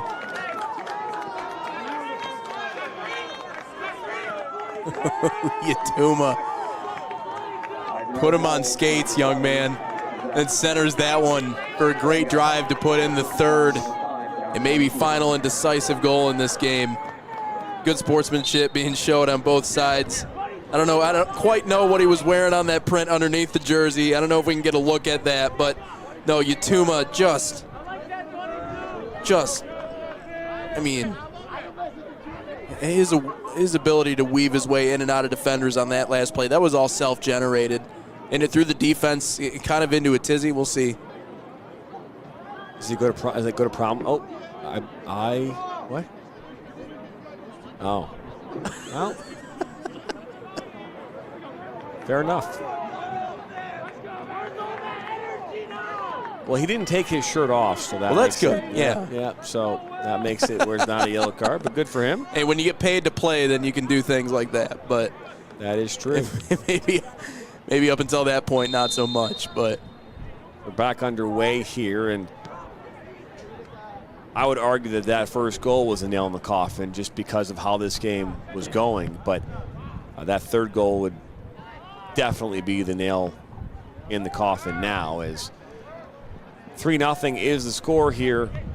All three goals have come in this second half in minutes 54, 62, and 70.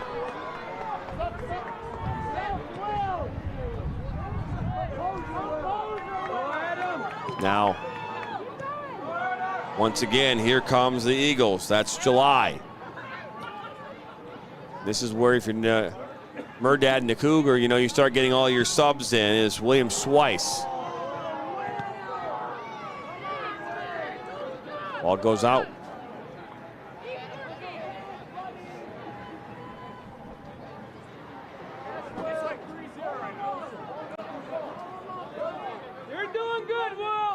Still no scorer in from Waterford, Kettering, Orchard Lake, St. Mary's.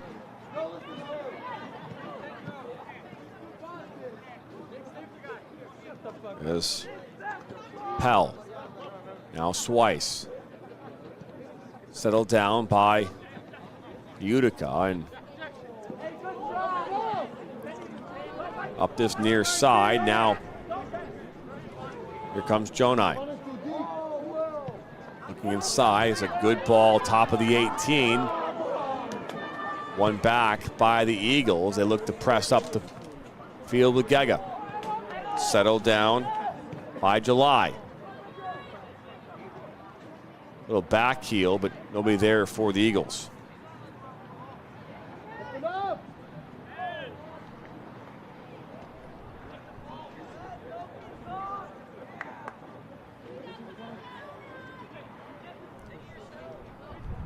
Now Bruss out wide. In for Gega. Met by contact. Gega still fighting hard. That's going to be a foul.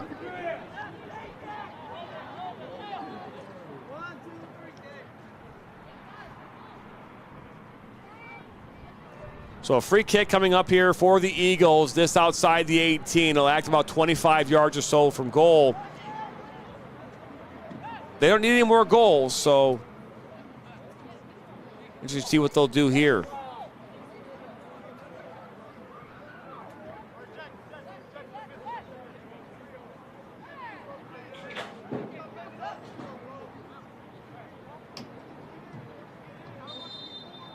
So it looks as though Swice will take this kick once again for the Eagles. He'll put it right on towards frame and just over the crossbar.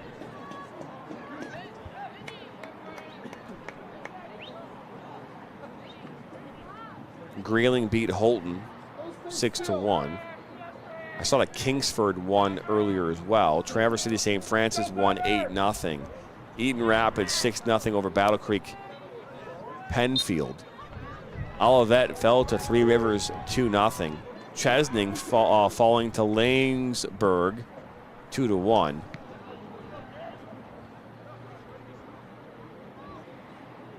Carter in there in the battle with Klein. All played up towards Tognelli.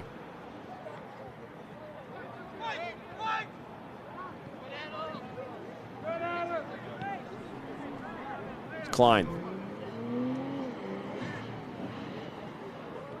you still got to say, you know, both these teams had the fight. You know what I mean? We talk about what happened in that first game with Rochester Adams. You know, and of course Sterling Heights Stevenson. You know, they were held scoreless for 35 minutes. I mean, they were creating some compactness with Stevenson and really kind of messing with what Adams was trying to accomplish. They allowed that through physical play and just being physical and being aggressive, and it worked for 35 minutes. And finally, you know, Adams broke free in that 35th minute. The game winner coming from Brendan Duff, a very opportunistic moment. This ball shot right towards that near post. Save made there by the goalkeeper Invano. But you know, again, obviously in that second half, things started to open up, and Adams was able to, you know, to get some more goals in the back of the net and end up winning 4-0. But again, that fight that Stevenson had for that entire game was remarkable. And then you talk about what happened here. I mean, we look and go back, and that corner kick doesn't happen, or if that play, that own goal doesn't happen. What does this game look like right now? Yeah. And you can go back in that moment and pinpoint, yeah, that own goal was, unfortunately, was the nail in the coffin here tonight for this Utica side. Because when that ball doesn't, because again, it deflates everything. It's a bad goal. All right. You know, it's a bad goal. And not to say that, you know, that they're going to stop the clock here, but it's a bad goal in the sense that those guys have been working hard. Now you're going to see, you know, the coach here, David Moran, is going to bring out some of his backups and give some of the players maybe who haven't had a chance to play here a chance to get some minutes in here in the last 5 minutes of this game. What are your overall thoughts here on the night, though, so far? Good teams know how to make adjustments at half. You know, even if they have a bad first half, the great ones know how to go into halftime, come out, and then prove exactly why they're in the position that they're in. And I think that's what we saw at Eisenhower, because, again, it wasn't just a matter of shoring up the offensive side and scoring more goals. We saw Utica High get a lot of great quality chances in that first half. They've had nothing in half number 2. This ball comes in off the corner. Carter is going to find a way to clear that up. And you know, so just as much as Utica High can make adjustments, you know, the third time around, it's the in-game adjustments and the ability to see patterns and exploit certain things that really separate the good from the great teams. And clearly Eisenhower was able to put together a good plan at half to do exactly that. Not just open things up on the offensive side, but shore up the defensive side as well. This has been a complete half for them.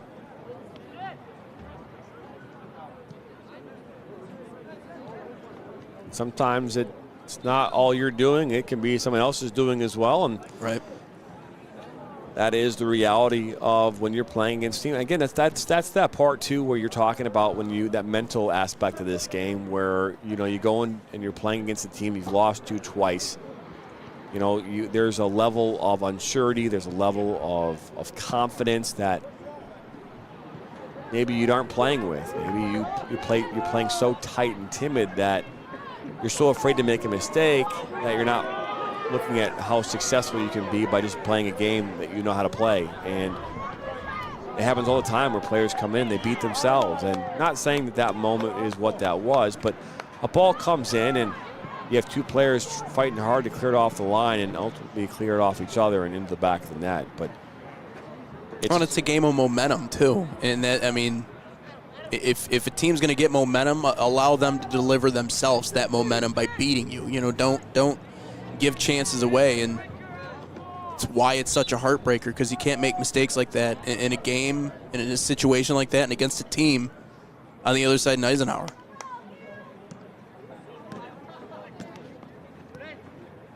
Well, thank you for tuning in here tonight. We'll be back at this again tomorrow night for District Final. Hardware is on the line tomorrow night, and ultimately someone will hoist a trophy and receive some hardware that will tell them, hey, they won a district final, and they're moving on to the regional semifinals next week. Will it be Troy High, number 3 ranked Troy High, or number 12 ranked Berkeley? We'll find that out tomorrow night at 6 p.m. Eastern right here on the NFHS Network and YouTube, Facebook, and Twitter. Ball makes its way all the way back as we get ever so closer here to the end of this match. 2 minutes remaining in this game. As I remember I said it, I told you. I did say this game. What did I say? You were pretty confident it would go into OT. See what I said? I think that was your official prediction. It was. And what happens with broadcaster curses? The reverse jinx. That's right. Pulled out the reverse Uno card. I did pull it out, yes. +4 and +2 is Kane. He'll take a shot, and that will go just wide of a diving Vano. Still can't believe there's no updates from the 5 o'clock scores. I think the winning coach is supposed to report the scores, so maybe someone's bitter. Bitter or celebrating too much, you know? Maybe. One way or the other. And that Waterford Kettering Orchard Lake St. Mary's score has not been finalized yet on MHSA website. I haven't looked to see if it's been posted like on Twitter or anything, but that's a very interesting one to say the least. All pushed out wide. That's Pell put in the mix, and now Carter will push it out.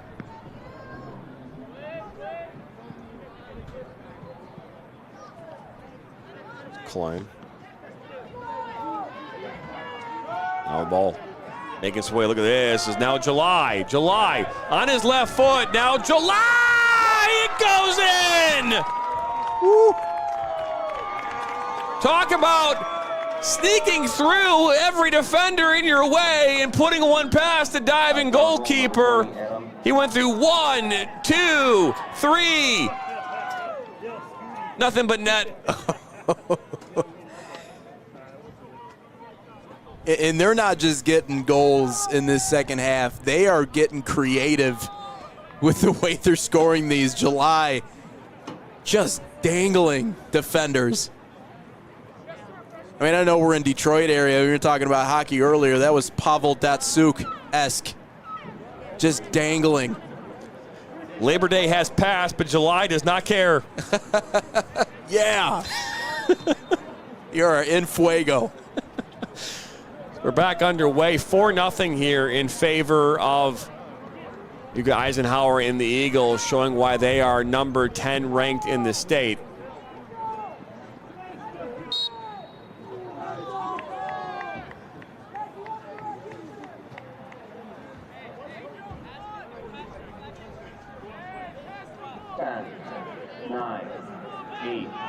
Final moments here of this game as 4, 3, 2. Ball is shot towards the goalkeeper, and that goes in, but the referee has pointed as if that's no goal because the game has come to an end. So while the ball went in the back of the net, the game did in fact end, and therefore the meal will not be served.